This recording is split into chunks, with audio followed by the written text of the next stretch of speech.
Hello दोस्तों competition hello दोस्तों youth competition times में मैं आपका स्वागत करती हूँ।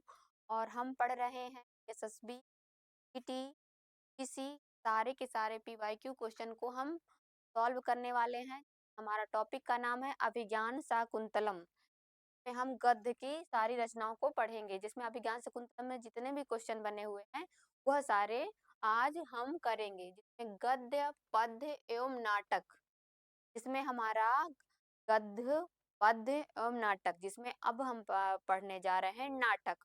पहले हम क्या पढ़ेंगे? नाटक। नाटक में कौन सा आता है? अभिज्ञान शाकुंतलम, जिसमें हम पहला टॉपिक को पढ़ेंगे अभिज्ञान शाकुंतलम का। ठीक है, अभिज्ञान शाकुंतलम देखिए, पहला है अभिज्ञान शाकुंतलम। तो आप जानते हैं, सबसे पहले जान लीजिए किसकी रचना है। अभिज्ञान शाकुंतलम कालिदास की रचना है।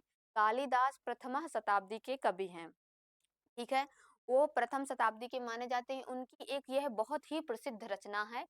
ये 7 उनकी रचनाएं हैं, लेकिन सबसे ज्यादा अगर उनकी प्रसिद्ध रचनाओं में आती है तो अभिज्ञान शाकुंतलम आती है। ठीक है, अभिज्ञान शाकुंतलम जो है वह 7 अंक है, उसमें 146 श्लोक हैं।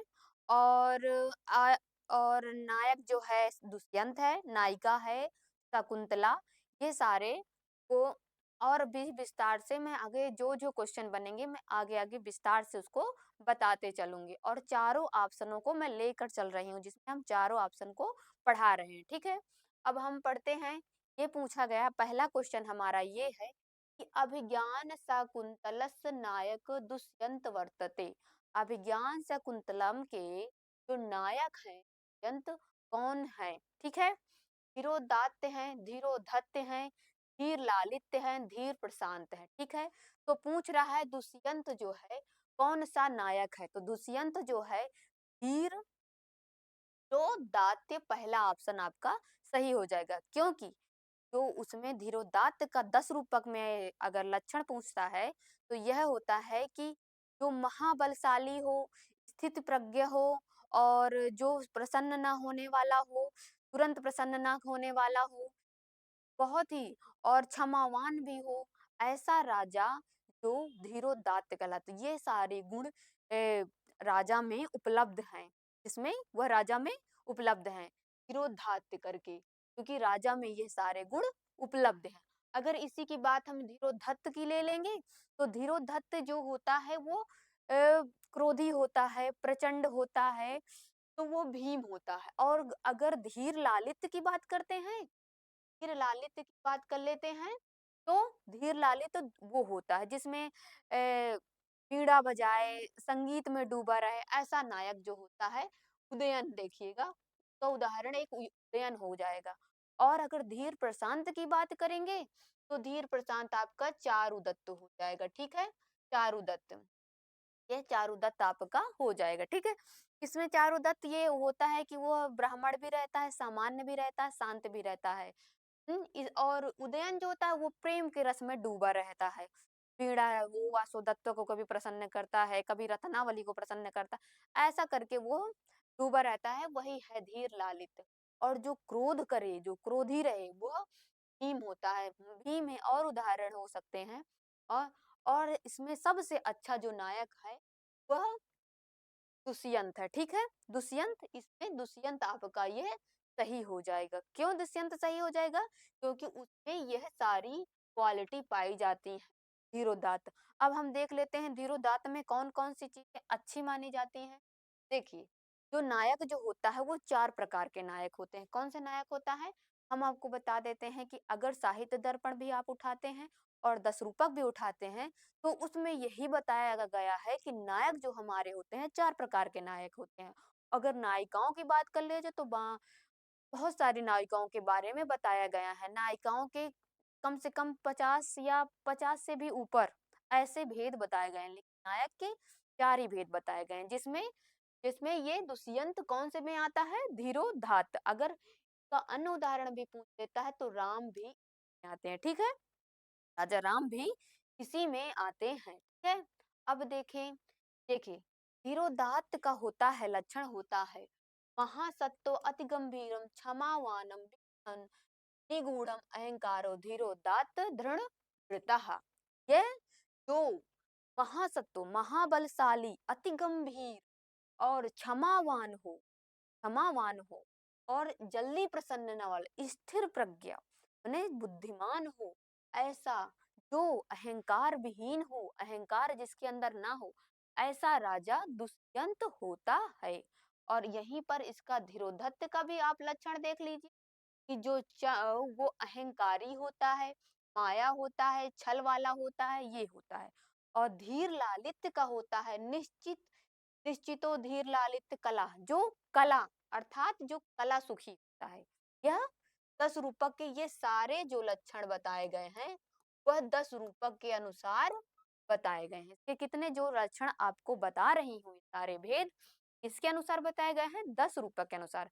अगर इसी का दूसरा देखेंगे तो साहित्य दर्पण में दूसरे प्रकार से बताया गया है, जिसमें ये महासत्व को त्यागी कुलीन इस प्रकार का बताया जाता है, वो अलग से होता है। इसमें हम ये 10 रूपक के सारे लक्षण लेकर चल रहे हैं। पहला है सामान्य गुण हो धीर द्विज ब्राह्मण। जो ब्राह्मण होगा सामान्य गुणों से युक्त होगा, वैसा धीर प्रशांत, जैसे वृश्चिकटिकम में चारुदत्त आता है, ठीक है। चारुदत्त के अंदर ये सारी क्वालिटी पाई जाती है। अब अगला नंबर क्वेश्चन है अभिज्ञान शाकुंतलम नायिका अस्ति। पूछ रहा है कि अभिज्ञान शाकुंतलम की नायिका जो होगी वह कौन सी नायिका है, ठीक है। कौन सी नायिका है? प्रियंवदा नायिका है, शकुंतला नायिका है, अनुसुईया है, गौतमी है। तो इसमें अगर अभी हमने पढ़ा है पहला क्वेश्चन जिसमें नायक दुष्यंत को बताया गया। अब ये दूसरा नंबर क्वेश्चन बन रहा है कि अब नायिका बताइए।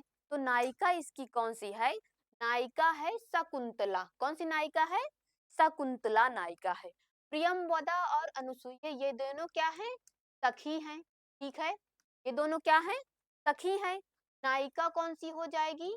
नायिका आपकी ये हो जाएगी शकुंतला। और गौतमी कौन सी है? गौतमी आश्रम की एक अध्यक्षता है, या एक कह दीजिए एक बुजुर्ग प्राणी है, मतलब बुजुर्ग महिला है, और वह आश्रम में देख रेख करती है, सब लोग उसका सम्मान करते हैं, वह गौतमी है, ठीक है।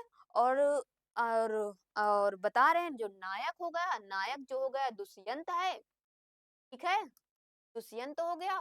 और नायिका जो हो गई वह शकुंतला हो गई। तो आपका ये वाला क्वेश्चन आपका सही हो गया। अब देखिए, अब इसका हम देख लेते हैं जो शकुंतला है वो किसकी पुत्री है। एक बार ऐसा हुआ कि शकुंतला का अगर परिचय पूछता है तो शकुंतला मेनका और विश्वामित्र की पुत्री है, ठीक है। मेनका और विश्वामित्र की पुत्री है। उसी से जब विश्वामित्र तपस्या कर रहे थे तो उनकी तपस्या को भंग करने के लिए इंद्र ने मेनका को भेजा। वो अप्सरा थी, तो उनसे मिलन होकर उनकी पुत्री जो है वह शकुंतला हुई, ठीक है। जब शकुंतला हो गई तो मेनका का कार्य पूर्ण हो गया, तो मेनका स्वर्गलोक चली गई, ठीक है। तो यह आश्रम वहीं पर आश्रम में तब वहीं पे छोड़ गए उनकी जो पुत्री हुई, वो छोड़ के चली गई, पिता भी छोड़ के चले गए। तब उनको कण्व ऋषि ने उनको वो जो अपने छोड़ के चले गए क्या आश्रम के पास, उनको जो पुत्री हुई थी वो वहीं पर रख दिया, या कोई भी ऐसा भी हो सकता है कि वहां पे छोड़ के चले गए तो उन्होंने कर्ण को वह पुत्री मिल गई, तो उनका शकुंतला उन्होंने नाम रखा और कर्ण ने ही उनको पाला। तो ये अगर पूछ लेता है कि माता पिता कौन है, तो माता हो गई मेनका, मेनका मेनका हो गई, ठीक है। और पिता हो गए विश्वामित्र, ठीक है, विश्वामित्र हो गए।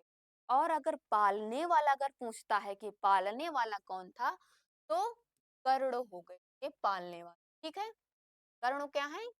ये पालने वाले। और इन्हीं का नाम दूसरा नाम है कश्यप, ठीक है। कश्यप इनका दूसरा नाम है, ठीक है। यह आता है, आप मेरे लिखने पे मत जाइएगा, ये सुनिए, आपको बहुत अच्छे से मालूम हो। अगर पूछता है कि अभिज्ञान शकुंतलम में कितने श्लोक हैं, तो 146 श्लोक इसमें हैं, ठीक है। अब देखिए, ये देखिए, अभिज्ञान शकुंतलम नायिका, ये आपको मैंने पहले ही बता दिए। जो प्रियंवदा अनुसुईया है वो दोनों सखी हैं। ये जो है, और इसमें 196 श्लोक हैं। और ये कर्ण की पलिता पिता है, माने उन्होंने पाला था, ना कि उन्होंने जन्म दिया था। ठीक है। अब पूछ रहा है कि भर पर भृत्तिका कृत्यम कलम यथा। अरे ये पूछ रहा है कि पर भृत्य का अर्थ क्या होगा, पर भृत्य का अर्थ क्या होगा। तो ये बताइए कौन सा होगा, चातक होगा, कहा कौ कहा होगा, हंस होगा, कोकिल होगा। अब बताइए इसका अर्थ पूछ रहा है, तो ये भी मान के चलिए कि आपके क्वेश्चनों में, ये देखिए यूपी पीजी संस्कृत 2021 में ये पूछा गया था। तो ये भी मानिए कि शब्द का अर्थ भी आपको आना जरूरी है। अब इसमें ये पूछ रहा है तो आपका ये सही हो जाएगा, कोकिल। ठीक है, कोयल होता है इसका अर्थ। और हंस जो होता है उसका हंस हंस ही रहेगा। काक का होगा तो आप काक जानते हैं, का कौवा हो जाएगा। ठीक है, का कौवा हो जाएगा। और चातक का अर्थ पूछेंगे तो आप पपीहा बताएंगे, पपीहा इसका अर्थ होता है। और हंस का हंस ही रहता है। ठीक है, ये आपका सही हो गया। अब हम अगले नंबर क्वेश्चन में चलेंगे। देखिए, परभृतिका का अर्थ कोयल, ठीक है। चातक का अर्थ पपीहा। और उसके बाद कह का अर्थ होता है कह का अर्थ होता है कौवा। और उसके बाद हंस का अर्थ होता है हंस ही होता है। हंस को हंस ही बुलाते हैं, संस्कृत में भी हंस बुलाते हैं और हिंदी में भी हंस बुलाते हैं। ठीक है, अब हम अगला नंबर क्वेश्चन पे चलते हैं। पूछ रहा है प्रत्यार प्रत्यार्पितान्यास इव आत्मा। यह पूछ रहा है, यह सूक्ति दे रहा है। ठीक है, यह एक सूक्ति है। इससे पूछ रहा है कि इस पद में कौन सा अलंकार होगा। ये सूक्ति है। ठीक है, इसमें पूछ रहा है कौन सा अलंकार होगा। तो बताइए कौन सा अलंकार होगा, उपमा होगा, रूपक होगा, उत्प्रेक्षा होगा, दीपक होगा। तो इसमें आपको अगर याद हो तो यह श्लोक चौथे अंक से आया हुआ है। कौन से, चौथे अंक से है। जिसमें अर्थो ही पर की यह जो श्लोक है उसमें यह वही का है। अर्थो ही पर की यह नायिका, यहाँ से किया गया है। अर्थो ही पर की यह नायिका करके एक श्लोक है, उसी के लास्ट की जो लाइन है वह वहां से उठाई गई है। लेकिन क्या पूछ रहा है, अलंकार पूछ रहा है। तो इसका हम अर्थ जान लेते हैं। अर्थ होता क्या है कि जो हमारी जो धरोहर होती, जैसे हम किसी सामान को रख लेते हैं, तो अगर कोई भी चीज है, सोना है या कुछ भी रख लिया, किसी की वस्तु जो बहुमूल्य वस्तु है उसको हमको दे दिया रखने के लिए। ठीक है, तो हम उसको रख तो लेंगे लेकिन हमें टेंशन रहेगी कि वो ले लेता तो सही रहता, नहीं कहीं ना कहीं हमसे वह चीज खो ना जाए। ठीक है, इस प्रकार वह होती है।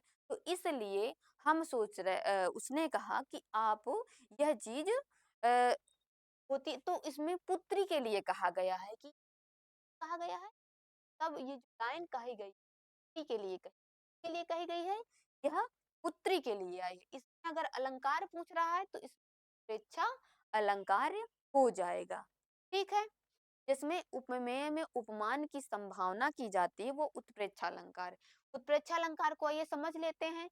संभावना उत्प्रेक्षा प्रकृति समेन अर्थ, प्रकृत्य वाण्य उपमान की उपमेय के साथ संभावना होती है वह उत्प्रेक्षा अलंकार होता है। तो इसमें क्या है, उपमान में संभावना की गई है। ठीक है, यह इसका अर्थ हो जाए। और जैसा कि मैंने बताया है कि ये कहाँ से आया है, तो ये चतुर्थ अंक से आया है। लास्ट का कर्णों के द्वारा कहा गया श्लोक चतुष्टय के अंतर्गत वह श्लोक है। यह बताते हैं कन्याएं जो होती हैं, वो कहा जाता है कि जो कन्या होती है, जैसे हम लोगों के लिए यही कहा गया है कि कन्या पराई वस्तु होती हैं। जब तक उनको मैं पति के घर भेज ना दूं या मैं उनका विवाह ना कर दूं, तब तक एक पिता को उनके जो अंतरात्मा होती हो तो उनकी छुट्टी नहीं होती है। यही इसका अर्थ होता है, ठीक है। अब देखिए, इसका अर्थ यही होता है कि वस्तुतः जो कन्या होती हैं वह पराई संपत्ति होती है, ठीक है। पति के पास भेजकर अंतरात्मा उसकी प्रसन्न हो जाती है, अर्थात उसको धरोहर के रूप में माना जाता है, ठीक है। में कौन सा अलंकार है? तो उत्प्रेक्षा अलंकार है। अगर छंद पूछ लेता है कि इसमें छंद कौन सी है, तो इंद्र वृज्जा इसमें छंद का प्रयोग किया गया है, ठीक है। कौन सा? इंद्र वृज्जा छंद का प्रयोग किया गया है। अब देखिए, हम अगले नंबर क्वेश्चन पे चलते हैं। आह आह अतिथि परिभावनी कस्य कथन। ये जो है आपको अगर याद, आपने अभिज्ञान शकुंतलम का चतुर्थ अंक आपके लिए बेहद इंपॉर्टेंट है, इसको लेके चलिएगा। ये पीजीटी, ये चाहे पीजीटी हो गया, चाहे टीजीटी हो गया, चाहे डीएसएसबी हो गया, चाहे जो हो गया, चाहे असिस्टेंट वाला जो यूजीसी करवाता है, असिस्टेंट प्रोफेसर का भी एग्जाम हो गया, और चाहे यूजीसी करवाए, इन सभी में चतुर्थ अंक बहुत इंपॉर्टेंट है, इसलिए आप चतुर्थ अंकों को लेकर चलिएगा। आप उसको 2-4 बार अच्छे से पढ़कर चलिएगा। अब ये पूछ रहा है, आह अतिथि परिभाव कस्य कथन, यह किसका कथन है? विश्वामित्र का है, मारीच का है, कर्ण का है, दुर्वासा का है। तो ये आपको अगर याद होगा इसका कि हे अतिथि का ओह, अतिथि का परिभाव मतलब कह रहे हैं कि अतिथि का तिरस्कार करने वाली, अर्थात ओह अतिथि का, इसका अर्थ होता है ओह अतिथि का तिरस्कार करने वाली। तो ये किसने कहा है? हम्म कहा है दुर्वासा ऋषि। दुर्वासा ऋषि जब आते हैं, चतुर्थ अंक में ऐसी घटना होती है कि जब वो उसको दुष्यंत छोड़कर चले जाते हैं, तो वो उनकी सोच में सोचती रहती है कि कब आएंगे मेरे पास और कब मुझे लेके जाएंगे, तो उन्हीं को वो सोचती रहती है। और वह लेकिन पिता चले जाते हैं, पिता तो आश्रम में रहते नहीं, तो पुत्री को ही बनाए रहते हैं अध्यक्ष। तो पुत्री ही देख रेख करती है, और जब अतिथि आते हैं दुर्वासा ऋषि तो वो बुलाते हैं, तब भी वो खोई रहती है। कोई मतलब उसको सुध ही नहीं रहता है कि कहाँ वो खोई हुई है। इस वजह से वो दुर्वासा ऋषि की जो आवाज है और वो जो बुलाते हैं वो नहीं जान पाती है, बस अपने ही दुनिया में खोई रहती है। इसलिए दुर्वासा ऋषि जो क्रोधित हो जाते हैं, जिससे वह बोलते हैं कि हे अतिथि का परिणाम तिरस्कार करने वाली। उसमें फिर वह श्लोक बोलते हैं कि विचितयन्ति यनमान मानसा, ये वाला श्लोक बोलते हैं। तो वो कहते जिस प्रकार तुम अपने बेसुध को उसको कर उसको याद कर रही हो, तो तुमको वो भूल जाएगा। इसी से ये रचना पूरी तरह, जो कालिदास की रचना पूरी तरह पलट जाती है। यहीं से उसका दूसरा कह सकते हैं, यहीं से उसका दूसरा लाइन स्टार्ट होती है, मतलब कि पूरी रचना एक वियोग में बदल जाती है। ठीक है? अगर इसका तो लेकिन इसका पूछ रहा है कि कथा कहने वाला कौन है, तो दुर्वासा ऋषि। अगर कर्ण पूछा है तो कर्ण वह जो हो गए, वो शकुंतला को पालने वाले है, हम्म पालन करने वाले पिता थे, ठीक है। और और मारीच कौन थे? मारीच जब शकुंतला जाती है तो 5वें अंक में होता है कि उसको वह दुष्यंत पहचान नहीं पाते हैं और कह देते हैं कि मेरी आपसे गंधर्व विवाह हुआ ही नहीं, तो मैं आपको पत्नी के रूप में क्यों स्वीकार करूं, आप चले जाइए यहाँ से। तो उससे वह बहुत ही को आघात पहुंचता है कि ऐसा कैसे कर सकते हो मेरे साथ। तो वह को फिर उनको मेनका की जो एक वो रहती है, सखी रहती है सानुमति, वह उनको अदृश्य रूप में लेकर से मारीच के आश्रम में उसे छोड़ देती। तो वह मारीच यहाँ पे मारीच के आश्रम में वो बाद में रहती, पहले तो वो कर्ण के आश्रम में रहती, बाद में वह मारीच के आश्रम में है। पहले कर्ण के आश्रम में, बाद में मारीच के आश्रम में। अब विश्वामित्र आता है, तो विश्वामित्र की तो वो पुत्री ही थी, तो क्या हो गए, ठीक है। और इसमें ये पूछ रहा है तो ये दुर्वासा ऋषि जो वैसे व्यक्ति थे ने शकुंतला को श्राप दिया था। इसका अर्थ यही का आह अतिथि का परिभाव करने वाली, ये अतिथि का तिरस्कार करने वाली शकुंतला। ठीक है, ये आपका सही हो जाएगा। ये देखिए, अब देखिए यह देखिए चतुर्थ दुर्वासा ऋषि ने कहा है, ये चतुर्थ अंक में है और इसमें 146 श्लोक है, ये मैंने बता ही दिया। अब अगला देखते हैं, इष्ट प्रासो जनितान्या बलस बल जनस्य दुखानि ननु अति मात्र सुहानि कहानी। ये सूक्ति मतलब ये सूक्ति अगर पूछ रहा है, ये पूरी क्या है, सूक्ति है। तो यह क्या, कौन से ग्रंथ में पूछ रहा है? मेघदूत में आई है ये सूक्ति। इष्ट प्रासो जनितान्या वाली जो सूक्ति है मेघदूत में आई है, कि अभिज्ञान शकुंतलम में आई है, उत्तर रामचरितम में आई है, कि नीति शतक में आई। आप बताइए किसमें आई हुई है।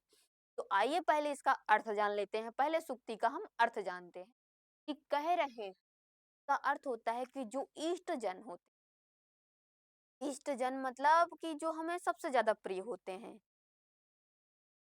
हम जो हमें स्त्रियों को सबसे ज्यादा प्रिय होता है और वही चला जाए तो वो असहाय दुख होता है। मतलब कि जन के चले जाने से, इष्ट मतलब प्रिय, जो प्रिय हो, मेरा इष्ट मतलब मैं जिसको मैं सबसे ज्यादा अधिक चाहते हूँ और वही प्रवास में चला जाए तो सबसे अधिक असहाय दुख हमको मिलता है।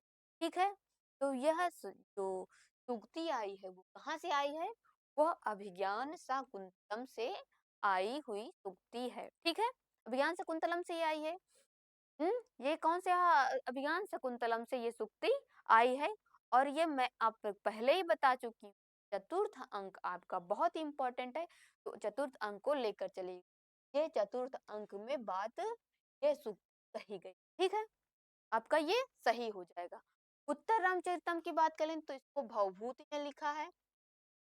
आइए इसके देख लेते हैं, भवभूति ने इसको लिखा है। ठीक है, उत्तर रामचरितम। हम्म उत्तर रामचरितम हो गया। अब नीति शतकम, नीति शतकम को किसने लिखा? भर्तहरि ने लिखा है, भर्तहरि ने लिखा है। ठीक है, और इसको क्या कहते हैं? इसको गेय ग्रंथ भी, गेय ग्रंथ भी इसको बोलते हैं। और मेघदूत को किसने लिखा है? तो इसको कालिदास ने लिखा है। के दो भाग होते हैं, खंड काव्य गीति काव्य के नाम से जानता है, इसके दो भाग होते हैं। ठीक है, तो ये चारों के चारों ऑप्शन आपको मालूम हो गया है। लेकिन इसका ये सूक्ति का अर्थ पूछ रहा है, तो ये सूक्ति का अर्थ कहाँ से आई, ये सूक्ति कहाँ से आई है? तो चतुर्थ अंक से आई है, अभिज्ञान शकुंतलम इसका अर्थ होगा, इसका सही होगा। ठीक है, अब देखिए, और ये अब और अच्छे अच्छे से इसको बताए हैं हम कि निश्चित ही स्त्रियों को अपने इष्ट जन अपने प्रीतमों के प्रवास से उत्पन्न दुख असहाय होते हैं। यह आपको मैं बता चुकी है। अगला नंबर क्वेश्चन है, भरतूर प्रकृतिरापि रोषमाणतयः सह। ये पूछ रहा है, यह जो सूक्ति हो गई है, ये सूक्ति क्या एक लाइन है, ये पूछ रहा है ये श्लोक कहाँ से आया है। हम्म पहले इसका श्लोक पूछ रहा है कि यह श्लोक आया कहाँ से, बताइए आपको का श्लोक कहाँ से आया है। ऋतु, तो मैंने बताया है कि श्लोक चतुष्टय को अगर आप तैयार कर लेते तो ये आपका वही है। इसका अर्थ होता है कि का अर्थ होता है कि भर्तु मैंने तिरस्कार, तिरस्कार होने पर भी क्रोध के आवेश में, तिरस्कार होने पर भी क्रोध के आवेश में आकर तुम पति के प्रति प्रतिकूल व्यवहार मत करना। जब कर्ण ऋषि शकुंतला को समझाते हैं कि हे शकुंतले, जब तुम वहां पति के पास जाना, पति के घर जाना, तो हम तुम्हें किस प्रकार का आचरण करना है के बारे में यह बताया गई है, वही की लाइन है। ठीक है, सुश्रुह करके श्लोक चतुष्टय में एक श्लोक चतुष्टय है, तो उसमें ये सुश्रुह करके श्लोक होता है, उसमें यह लाइन आती है, आप पति के कुल व्यवहार नहीं करिएगा हे शकुंतले, आप प्रतिकूल व्यवहार पति की मत करिएगा, ठीक है। और वो कहते हैं, इस श्लोक का पूरा अर्थ मैं आपको बता देती हूँ। कहते हैं जब आप जाइएगा, ठीक है, हे शकुंतले, जब आप जाइएगा तो गुरुओं के को अच्छा मतलब गुरु जो हो उनके प्रति आचरण अच्छा रखिएगा, गुरुओं का सम्मान करिएगा। और जो सखी आपकी वहां पर बनेंगी, भाई शकुंतला जाएंगी तो वहां पर राजा से ही थोड़ी बोलेंगी कि पूरा राजा से ही बोलती रहेंगी दिन भर। अरे, और भी लोग होंगे, और अपनी सखियां भी वहां पे बनाएंगी, तो सखियों के प्रति भी आप सम्मान पूर्वक व्यवहार रखिएगा। कभी ऐश्वर्य मत करिएगा कि आपको घमंड हो जाए ऐसा। और जो आपको मतलब कि जब आप रानी ही तो रहेंगी राजा की, क्योंकि राजा के साथ आपका ब्याह हुआ है, तो आप रानी रहेंगी। तो आपके पद जो आश्रित हों, जो आपसे कुछ मांगने आए या कुछ मतलब आपके आश्रय में रह रहे हैं, तो उनके प्रति भी आप गलत व्यवहार या गलत आचरण मत रखिएगा, है। और कहते हैं कि ऐसा आचरण करने वाली जो और ये भी कहा गया है कि आप अगर पति आपका गुस्सा करे, तो मतलब अगर पति खूब गुस्सा कर रहा है, तो आपको ऐसा नहीं कि आप भी गुस्सा करिए और पति के प्रति प्रतिकूल व्यवहार करिए। वैसे तो उन्होंने ऐसा ही किया कि बिल्कुल शांति से रहिएगा और एकदम से सीधी-सादी रहिएगा और अच्छे रहिएगा और बुद्धिमान रहिएगा, इस प्रकार रहिएगा उन्होंने। कर्णों ने भाई उन्होंने पाला तो उनको चिंता तो होगी ही अपनी पुत्री की, तो ठीक है? तो ऐसे बताते हैं, ठीक है? तो और ऐसी जो कहते हैं कि ऐसा जो जो स्त्री होगी, ऐसी जो स्त्री अपने घर परिवार में ऐसा व्यवहार रखती है, तो वह ग्रह लक्ष्मी इसके प्रतिकूल ऐसा अगर व्यवहार करती है, उसको अभिशाप लगता है, ठीक है। तो ये कहाँ से आया है? तो श्लोक चतुष्टय से आया हुआ है। और कौन सा नंबर आपका सही है? तो ऑप्शन डी आपका सही है, ठीक है। ये ऑप्शन इसका सही है, ठीक है। डी ऑप्शन इसका सही हो जाएगा। अब देखते हैं, ये देखिए, अब ये जो आया था श्लोक, ये तो ये देखिए, चौथा श्लोक है, मतलब चतुर्थ अंक का श्लोक है, 18वां श्लोक है, ठीक है। अब देखिए श्लोक चतुष्टय में आते कितने हैं?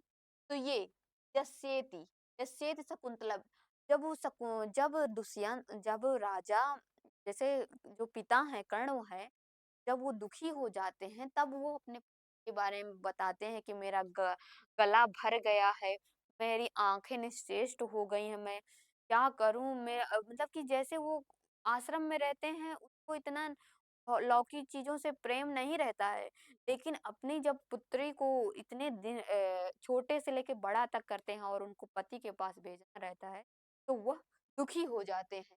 तो यह कहते हैं। और जब वो शकुंतला अगर आश्रम में रह रही शकुंतला, तो उसको कहते हैं कि शकुंतला ऐसी स्त्री थी जो पहले पशुओं को खिला लेती थी, वृक्षों को पानी दे देती थी, तब जाके वह अपना खाती पीती, तब ये हो गया, ठीक है। और ये अर्थो कहते हैं कि कन्या जो होती है पराई संपत्ति होती है। और जब वो पिता लौटा देते हैं, मतलब कि पति के पास भेज देते हैं, तब उसकी अंतरात्मा संतुष्ट हो जाती है, मतलब कि एक धरोहर के रूप में मानी जाती है। तो यह आपको पहले ही मैं बता दिया है। अगर इस श्लोक चतुष्टय के बारे में पूछता है तो ये आपको याद रखना है, इसलिए मैंने थोड़ा थोड़ा करके इसको बता दिया है, ठीक है। अब हम अगले नंबर क्वेश्चन को देखते हैं। इष्ट कह रहे हैं, यह सूक्ति कहाँ से प्राप्त, अर्थो ही कन्या पर की। यह सूक्ति अभी मैंने बताया, जस्ट बताया है कि अर्थो ही कन्या पर की एव, जो है सूक्ति वो कहाँ, मतलब ये श्लोक कहाँ से आया है, तो कहाँ से आया है, ये पूछ रहा है। उत्तर रामचरितम से आया है, नीतम से, सुक सुकनासोपदेश से आया है, अभिज्ञान शाकुंतले से आया है। तो हम अभिज्ञान शकुंतलम का टॉपिक चल रहा है, तो आप बेशक लगा सकते हैं कि अभिज्ञान शकुंतलम से यह आया हुआ है, ठीक है। तो अभिज्ञान शकुंतलम से यह आया हुआ है, क्योंकि बताया जाता है कि कन्या जो होती, वह पराई संपत्ति होती है, पराई संपत्ति होती, ठीक है, संपत्ति होती, पराई संपत्ति होती हैं, जो कन्याएं होती हैं उसको पराई संपत्ति। आज भी लोग ऐसा मानकर चलते हैं कि कन्या जो होती है उसको पराई संपत्ति ही मानकर लोग चलते आ रहे हैं, और आज भी ऐसा चल चा मतलब प्रचलन है, अभी भी है, खत्म नहीं हुआ, ठीक है। लेकिन और एक धरोहर के रूप में मानी जाती है कन्या, ठीक है। तो ये श्लोक कहाँ से आया है? अभिज्ञान शकुंतलम से आया है, ठीक है। इसको किसने अगर ये पूछ, कालिदास की रचना है, हाँ कालिदास की रचना है, और ये नाटक है, नहीं ये कालिदास की रचना है, ठीक है।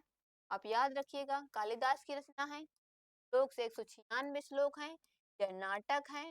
नायक जो हो गए नायक नायिका दुष्यंत, और नायिका हो गई शकुंतला, प्रिय उनकी सखिया प्रेमवदा और वनसुईया है, श्राप देने वाला दुर्वासा ऋषि है, और कन्या शकुंतला को पालने वाला था तो कण्व था, ठीक है। अब देखे सुकनास उपदेश, यह बाणभट्ट की रचना है, बाणभट्ट की सुकनास उपदेश, ठीक है, बाणभट्ट की रचना है, बाणभट्ट, बाणभट्ट की, ठीक है। और नीति सत्यकम किसकी है? यह भर्तहरि की रचना, भर्तहरि की रचना, ठीक है। और उत्तर रामचरितम किसकी रचना है? यह भवभूति की रचना है, की रचना है, भवभूति की रचना है। तो आप सभी को चारों ऑप्शन को अच्छे से जान गए। अब हम अगला देखते हैं, ठीक है, क्या हो गया, अगला देखते हैं। अर्थों ही परकीय, जो कन्याएं होती हैं ये बताया जाता है पराई संपत्ति होती, ठीक है, ये मैंने बता दिया। और ये कहाँ से आया है? चतुर्थ अंक से आया हुआ है, ठीक है। अगला नंबर, न खलु धीमताम कश्चित विषयो नाम कस अस्य में तिहि कस्य उक्ति, यह कहते हैं कि ना खलु धीमताम, ना खलु धीमताम कश्चित विषयो नाम, यह कहाँ की, किसने इसको कहा है?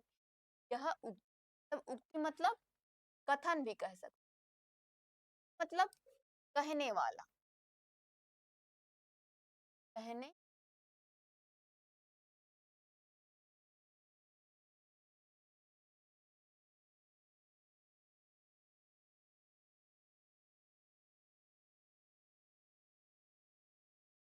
वाला, कहने वाला कह सकते हैं, या कथन कुछ भी कह सकते हैं आप, ठीक, कह सकते हैं कथन मतलब कहने वाला, किसने कहा है, ना खलु धीमताम। तो ये बताता है, पहला ऑप्शन है, सारदत्त कहता है, सारंगव कहता है, प्रियंवदा कहती है, कि गौतमी कहती है, बताइए इसमें यह खल। तो अब पहले हम इसको, पहले आपको आंसर बता देती हूँ। इसको कहा है सारंगराव ने, पहले इसका अर्थ समझ ली, ठीक है। सबसे पहले का अर्थ ये होता है कि जो जो विद्वान रहते हैं उनको कोई भी वस्तु अज्ञात नहीं होती, कोई भी चीज का, किसी भी ज्ञान को लेकर लीजिए, कोई अगर ये है कि कोई संत महात्मा है, जंगल में रह रहा है, तो उसको लौकिक, इसे हम जहाँ हम इस जगह पे हैं, अब जंगल में रहने वाले व्यक्ति हो गए, तो क्या हमारे जो इधर हम लोग शहर में रहने वाले हो गए, तो उनको नहीं ज्ञान होगा? उनको सब चीजों का ज्ञान होता है। तो ऐसा कहा गया है कि सारंगरों ने कहा है कि जो जो विद्वान होते हैं उनको कोई भी वस्तु अज्ञात नहीं होती है, कि आप सोचें कि इनको ज्ञान नहीं है, ऐसा नहीं होता है, ठीक है। यह की है, सारंगराव की उक्ति है, ठीक है, सारंगराव ने कहा है। देखिए अब हम इसको देख लेते हैं, देखिए यह अभिज्ञान शकुंतलम से तो है, सारंगराव सारदत्तो कौन से हैं? यह कर्ण के शिष्य माने जाते हैं, ठीक है। तो ये बताते हैं कश्यप ऐसे वचन को सुनकर सारंगराव कहते हैं कि विद्वानों के लिए वस्तुतः कोई कोई चीज अज्ञात नहीं होती, कि विद्वानों के लिए कोई भी चीज अज्ञात नहीं होती है, यही कहा गया। अगला नंबर क्वेश्चन है कि अब यहाँ पर अगला नंबर क्वेश्चन ये आता है कि देखते हैं कि मधु दुई रेपह कुसमयिक पात्रई पापकये को प्रिया स्व अनु वर्तमानः श्रृंगारे क्या स्पर्श। ये जो कृष्ण सारः तक पूछा गया है, यह पूछ रहा है कहाँ इसमें कौन सा रस होगा। हाँ, आपको इसमें समझने लायक चीज है। मैं इसको समझा देती हूँ कैसे ये आपका होगा। पहले आप इसको बताइए कि 10वें नंबर क्वेश्चन का आंसर इसमें कौन सा आपका सही होगा। वैसे बहुत ही आसान तरीके से इसको मैं बताऊंगी, लेकिन अब पहले आपको बताना है तो आप मैं बताती हूँ इसका कौन सा आपका सही हो जाएगा। तो इसमें रसाभास हो रहा है, रस पूछ रहा था कौन सा रस होगा, तो इसमें रसाभास होगा। कौन सा होगा? रसाभास हो जाएगा। ठीक है, अब देखिए पहले हम रस को समझ। नायक नायिका है, ये हो जाएगा रस हो जाएगा। ठीक है, और ऋषि, जो ऋषि होंगे, क्या ऋषि, ऋषि जो होंगे, ऋषि विषयक प्रेम,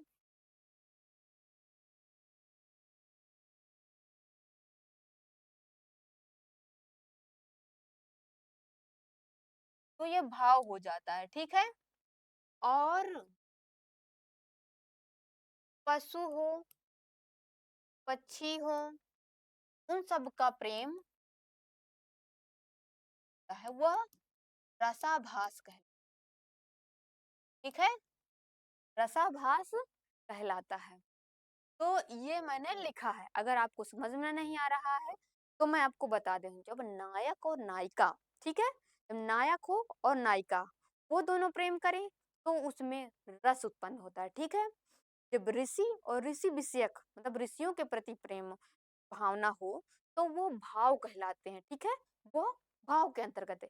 और लेकिन जब पक्षियों के प्रति जब बताया जाता है तो वो जो पशु पक्षी हो दूसरा पक्षी से प्रेम करे तो वह सब प्रेम जो होता है, वह जो प्रेम होता है वह कहलाता है रसाभास के अंतर्गत वो आता है। ठीक है, आपको यह आपका सही हो जाएगा। ठीक है, को भी बता दी हूं मैं, इसको भी बता दी हूँ। ठीक है, तो यह, लेकिन इसका सही आंसर क्या होगा? इसका सही आंसर यह हो जाएगा, क्योंकि पक्षियों की बात की है। ये देखिए दुईरेप, ये दुईरेप कुसुम, ये सब पक्षी हैं। मृग, कृष्णसार, आया समझ में? ये आपका सारे पशु और पक्षियों की बात की जा रही है। ठीक है, तो इसमें रसाभास आपका सही हो जाएगा। अब देखिए, देखिए यह सब मैंने आपको बता दिया है। ठीक है, तो आप देख लीजिए रसाभास क्या होता है। और देखिए जब नायक और नायिका वाला हो गया तो यह रस कहला गया, देव विषयक हो गया या ऋषि विषयक हो गया तो यह प्रेम होगा, भाव होगा। और जब पशु पक्षियों का होगा तो वह रसाभास आपका होता है। यही आपका हो जाएगा। तो आप इसकी व्याख्या भी अच्छे से देख लीजिएगा, मैंने व्याख्या में भी इसको अच्छे से समझाया है। चारों ऑप्शनों को हम लेकर चल रहे हैं ताकि आपको सब अच्छे से समझ में आ जाए। ठीक है, न खलु धीमताम कश्चित। अब यह पूछ रहा है कि यह कथन का है। ठीक है, तो जो आपको मैंने यह क्वेश्चन अभी पढ़ाया है, अभी ही बताया है। तो उसका क्वेश्चन बताइए। अब आपको बताना है कौन सा ऑप्शन इसमें से सूत्रधार होगा, मांडव्य होगा, गौतमी होगा, सारंग्रह होगा। तो इसमें आपका सारंग्रह हो जाएगा। ठीक है, ये आपका सही हो जाएगा। क्यों सही हो जाएगा?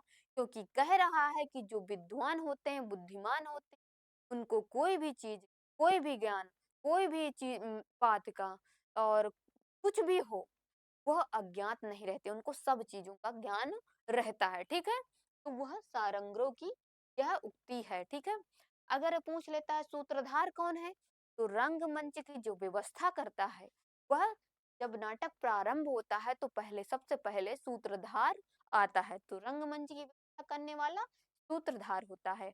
अगर पूछ लेता है कि मांडव्य कौन है, तो मांडव्य विदूषक है।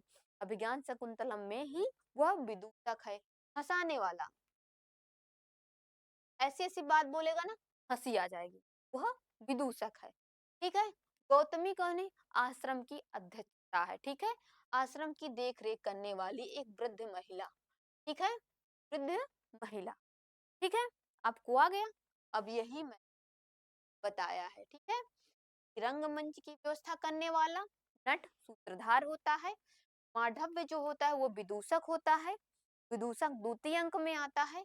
और महर्षि, और ये महर्षि कर्ण की अध्यक्षता होती है। देखिए, महर्षि कर्ण के आश्रम में रहती है गौतमी, वह उसकी देखरेख करती है। वो अध्यक्ष, अध्यक्ष है, वो अध्यक्षता ही हो जाएगा, वह कही जाती, ठीक है। तो और इसका क्या अर्थ होता है? तो निश्चित रूप से विद्वानों के लिए कोई वस्तु अज्ञात नहीं होती है, यही मैंने बताया है, ठीक है। अगला देखिए, अत्र। आप व्याख्या को देख लीजिएगा।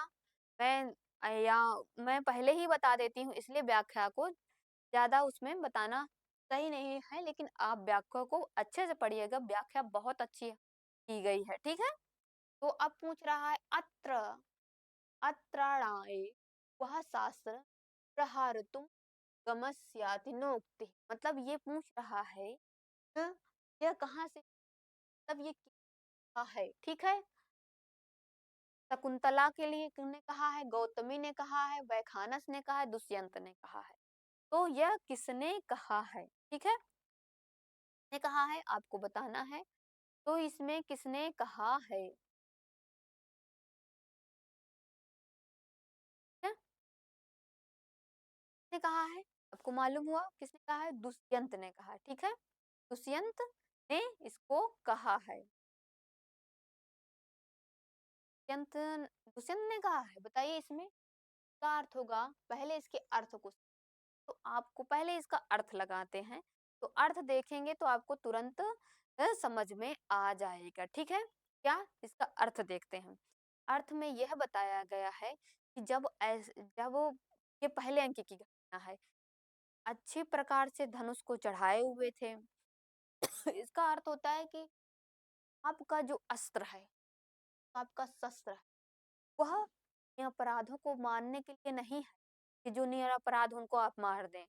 हम्म, जो अपराध किए हैं उनको मारने के लिए, ना कि निरपराधों को। क्योंकि जब राजा दुष्यंत आखेट में, पहले उनकी तो कालिदास की रचना आखेट से प्रारंभ होती है। जब आखेट करने जाते हैं तब वह एक मृग रहता है, उस पे बाण साधे रहते हैं, और उसमें उनके साथ एक सारथी बैठा रहता है। और उसको मारना रहता है, तो वो तेज से उसको तब तेज रहता उनका रथ, और उसको मृग को पीछा करते रहते हैं। तब वो जैसे ही वो मृग को मारने वाले होते हैं, वैसे ही कर्ण ऋषि का वहीं पे आश्रम हो जाता है, तो वहीं पे उस शिष्य उनके रहते हैं, टहलते रहते हैं। तब उनको यह मालूम होता है कि वैसे वैखानस की उक्ति है, वैखानस की उक्ति है। तो वैखानस उनको रोकते हैं कि आपका जो शस्त्र है वह निरपराधों को मारने के लिए नहीं है कि आप निरपराधों के आप निरपराधों को मार दें। आपका जो अस्त्र है वह हमारी जो पृथ्वी है उसकी रक्षा के लिए है, ना कि वह निरपराधों को मारने के लिए। वैखानस उसको रोक देता है। वैखानस कौन है? कर्णों का शिष्य है। कौन का है? कर्णों का शिष्य है। कौन है? कर्णों का वह शिष्य है, वह शिष्य है वैखानस। और शकुंतला का है? शकुंतला नायिका है, क्या है? नायिका है। और गौतमी क्या है? वह आश्रम की अध्यक्षता है, अध्यक्ष है वो आश्रम की, ठीक है। और दुष्यंत नायक है, ठीक है। यह नायक है, नायक है, ठीक है। आ गया आपको अच्छे से? देखिए, यह बताता है। अब इसका अर्थ यहाँ से देख लीजिए। ये पहले अंक का है, 11वां श्लोक, ठीक है। 11वां श्लोक में यह बोलते हैं, अच्छे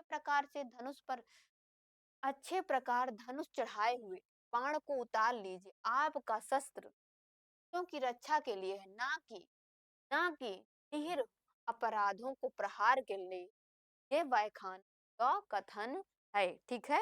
वैखानस का कथन है कि आप जो आपने शस्त्र अच्छे से धारण कर रखा है, अच्छे से धारण कर रखा है, और उसको उतार लीजिए। आपका जो शस्त्र है वो अन्य अपराधों को मारने के लिए नहीं है, बल्कि आपका जो अस्त्र है वह पृथ्वी की रक्षा के लिए है। हम ऐसे दुखितों को बचाने के लिए उन पर आप प्रयोग करिएगा, ना कि अन्य अपराधों को मारिए। वैखानस उनको कहते हैं, वो तुरंत उसके सामने आ जाते हैं, तो रथ को उनको रोकना पड़ता है, तब वो ऐसा उपदेश राजा को देते हैं। अभिज्ञान शकुंतलम में, और कौन कह रहा है, तो अभिज्ञान शकुंतलम में कौन सा रस का प्रयोग किया गया है? श्रृंगार रस का उसमें प्रयोग किया गया है। ठीक है, यह नाटक है। कौन सा अभिज्ञान शकुंतलम कैसा ग्रंथ है? तो नाटक है। ठीक है, अब देखते हैं अगला है अत्रापि चतुर्थो अंकार श्लोक चतुष्टयम कथन कस्य ग्रंथ प्रशंसा। अब ये बताता है कि यह जो है वह किस अंक पे है, बता रहा है।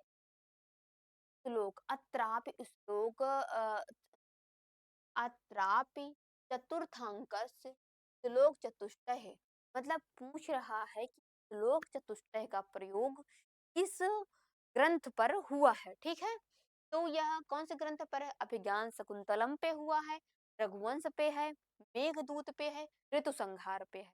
तो आप बताइए कि ये किस पे वो श्लोक चतुष्टय है। तो मैंने आपको पहले ही बताया है कि श्लोक चतुर्थ अंक जब पढ़ेंगे तो चार ऐसे श्लोक हैं जो बहुत इंपॉर्टेंट है। इम्पोर्टेंट कैसे कह सकते हैं, उसमें बहुत अच्छा लौकिक जगत का हो से आप उन चारों श्लोक को इस लौकिक जगत से भी जोड़ेंगे तो आपको मालूम हो जाएगा कि यह चारों श्लोक इस लौकिक जगत में आज भी वो चलायमान है। उन्होंने बहुत ही अच्छे चीजों से उन्होंने कहा है। ठीक है, अपनी पुत्री को समझाते हैं। ठीक है, तो श्लोक चतुष्टय किस ग्रंथ में हुआ है? तो अभिज्ञान शाकुंतलम में हुआ है। ठीक है, आपका ये आपका सहयोग रघुवंश, ये महाकाव्य है। क्या है? महाकाव्य है। ठीक है? काव्य है। वंश क्या है? एक महाकाव्य है। और पूछ लेता है कि किसकी रचना है, तो यह किसकी रचना है? कालिदास की। कालिदास की यह रचना है। और पूछ लेता है मेघदूत कौन सा है, तो ये गीत काव्य है। गीत काव्य है, और इसे खंड काव्य बोलते। खंड काव्य, इसमें दो भाग होते हैं, दो भाग हैं। क्या है? दो भाग होते हैं। ठीक है, और ऋतु संहार क्या है? ये सब कालिदास की रचना है। कालिदास की ये सारी रचनाएं हैं। ठीक है, कालिदास की ये सारी रचनाएं हैं। ऋतु संहार कहाँ है? ऋतु संहार कालिदास की रचना है। यह भी कालिदास की रचना है। ठीक है, ऋतु संहार, इसमें सबसे पहली रचना कालिदास की है। ठीक है, आपका श्लोक चतुष्टय किसमें आपका प्रयोग होगा? तो अभिज्ञान शकुंतलम में आपका ये पहला श्लोक होगा। और ये मैंने चारों ऑप्शनों का परिचय बताया। ठीक है, और ये सारी की सारी रचनाएं कालिदास की हैं। और श्लोक चतुष्टय का वर्णन किसमें मिलता है? तो अभिज्ञान शकुंतलम में मिलता है। ठीक है, अब देखिए, ये देखिए सारा का सारा हो गया। ये देखिए रघुवंश, पहले देखिए रघुवंश में 19 सर्ग हैं, कुमार संभव में 17, ऐसे करके सारे के सारे ग्रंथों का परिचय मैंने दिया हुआ है। ठीक है, तो आप देख लीजिए। किमिव हि मधुराणाम मंडलम न कृतीनाम, यह सूक्ति कहाँ से है? कह रहे हैं यह सूक्त वह कहाँ से है? उत्तर रामचरितम से है, विज्ञान शकुंतलम से है, मेघदूत से है, नीति शतक। तो पहले इसका अर्थ जान ले, आप तुरंत इसको लगा लेंगे। पहले इसका क्या होगा? यह आया है अभिज्ञान शकुंतलम से। आपको अर्थ, इसलिए मैं कहती हूँ कि अगर अर्थ जान लेंगे तो तुरंत आपको सही कर देंगे। ठीक है, तो इसमें आपका तुरंत इसमें सही हो जाएगा कि जो होता है, जो किमियु मतलब जो स्त्रियां होती के लिए कोई भी वस्तु पहन लें, जो, आपको बताती हूँ,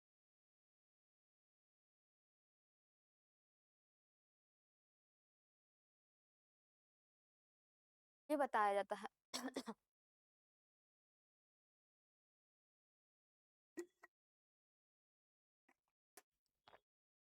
हाँ, मैं बता रही हूँ कि सुख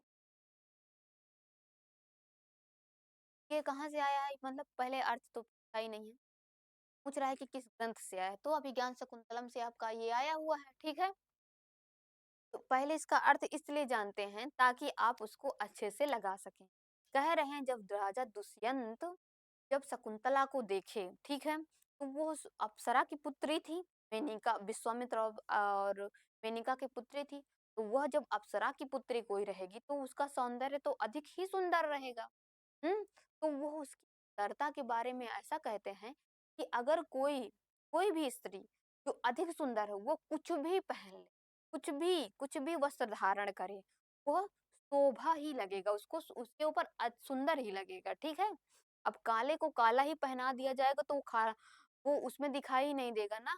तो कुछ भी हो, अगर कोई सुंदर है लड़की, कोई सुंदर पुरुष भी है, कुछ भी है, बच्चे हैं, तो उनको कोई भी आप वस्त्र पहनाते हो वो सुंदर ही दिखते हैं। इस प्रकार राजा ने दुष्यंत ने वे शकुंतला के वर्णन में ऐसा कहा है, ठीक है। का अर्थ यह है कि उस कोई भी वस्त्र पहने तो वो सुंदर ही लगेंगी। वो शकुंतला के लिए कहा गया है, अगर तुम के लिए कहा गया तो शकुंतला, अगर किसने कहा है तो राजा ने तो कहा है। कौन से ग्रंथ से आया है, तो अभिज्ञान शकुंतलम से ये आया हुआ है, ठीक है। अब देखिए इसका मैंने सारा का सारा यही चीज बताया है, ठीक है।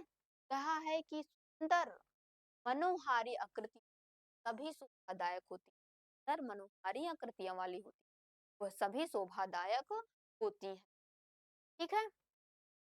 अब देखिए अगला नंबर है कदापि सत्पुरुषः शोक वक्तव्यम ना भवति तस्य में अर्थात ये बताता है सत्पुरुषों के लिए। अब ये बता रहा है कि कौन किसने ये सूक्ति कही है, किसकी सूक्ति है? विदूषक की है, यंत की है, सारंगराव की है, सारोदत्त की। तो आप बताइए ये सूक्ति, ये सूक्ति कहाँ से आई है और किसने कहा है? तो यह अभिज्ञान शकुंतलम की सूक्ति है। हाँ, कौन सी सूक्ति है? अभिज्ञान शकुंतलम से ये सूक्ति आई हुई है? और यह किसने कहा है? तो विदूषक कहता है, क्योंकि कहता है कि सज्जनों के लिए कोई भी सज्जन जो होते हैं उनके सज्जन व्यक्ति को कभी शोक के पात्र नहीं होते, जो सज्जन व्यक्ति होते हैं वो कभी शोक के पात्र होते ही नहीं। तो राजा के लिए ये ऐसा कहता है, ठीक है। ये किसकी उक्ति है? तो यह विदूषक की उक्ति, ठीक है। विदूषक कौन है? विदूषक अगर नाम पूछ लेता है कि विदूषक का नाम क्या है, मांडव्य, मांडव्य इसका नाम होता है, ठीक है। और दुष्यंत तो राजा है, जान गए। और सारंगराव सारोदत्त ये कर्णों के शिष्य है, कौन है ये? कर्णों के शिष्य हैं, ठीक है। अब देखिए अब देखिए अगर आपसे, मैंने तो सारा का सारा बता दिया है, ठीक है। अगर इसमें आपको पूछा जाता है,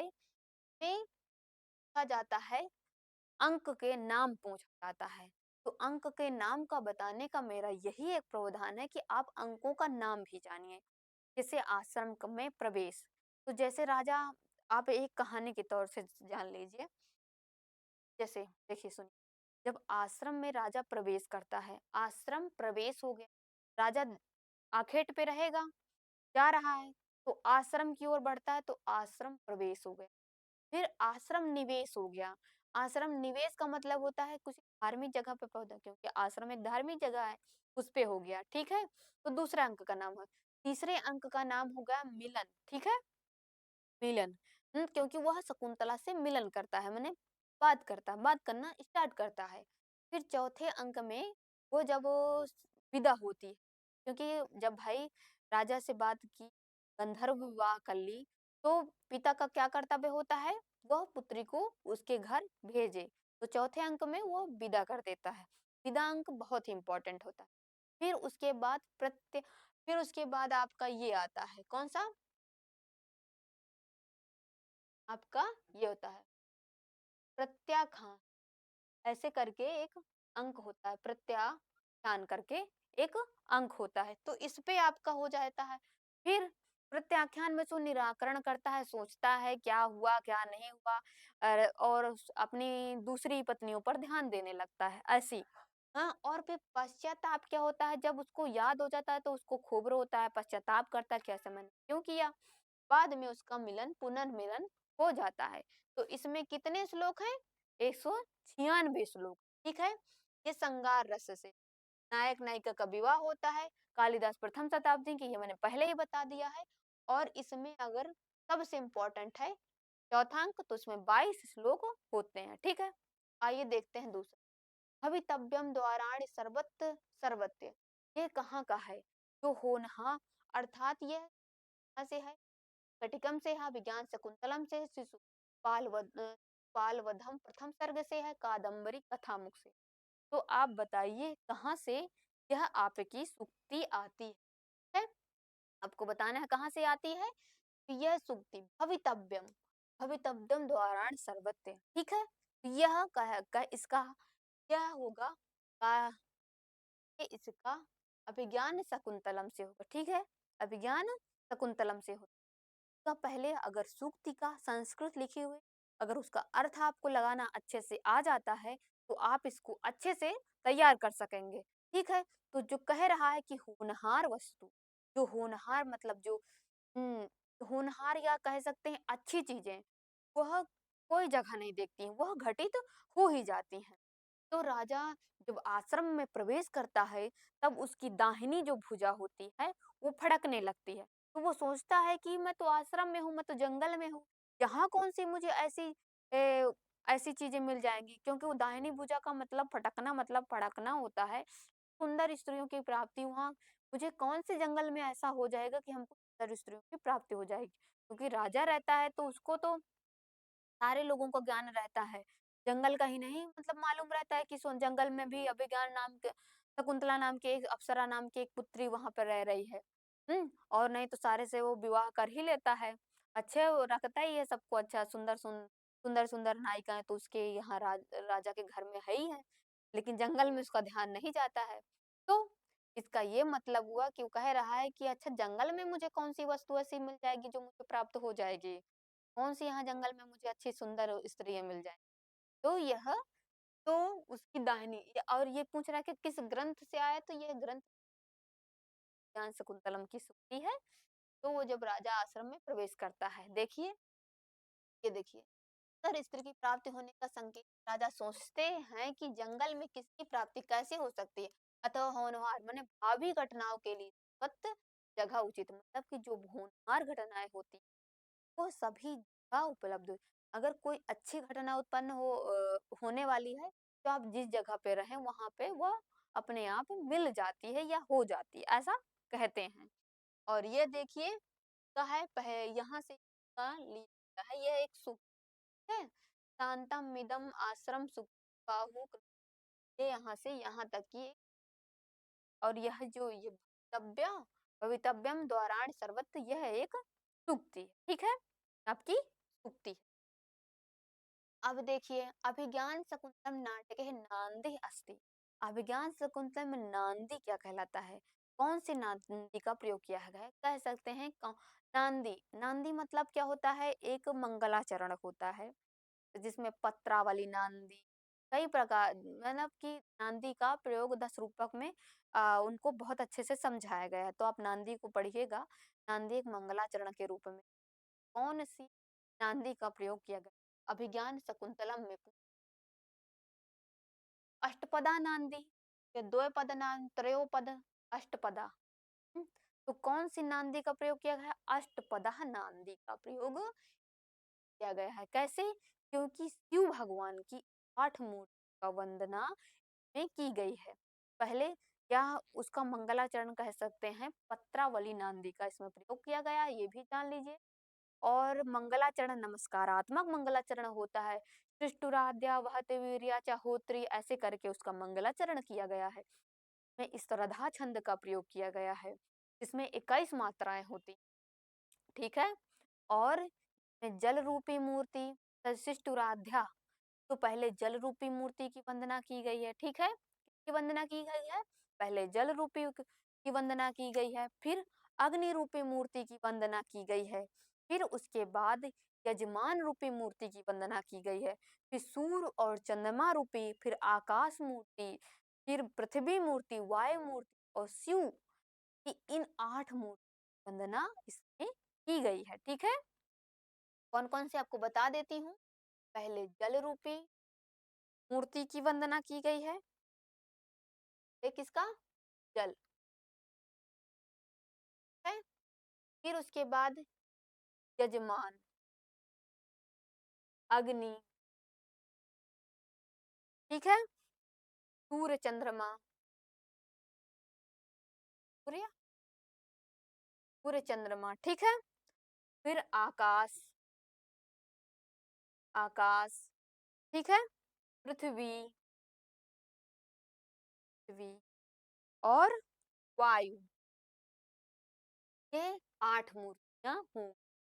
पहला आपका जल है, आप ये नोट डाउन कर लीजिए, जल है, फिर अग्नि है, फिर यजमान है, फिर चंद्रमा है, फिर आकाश है, पृथ्वी है, वायु है।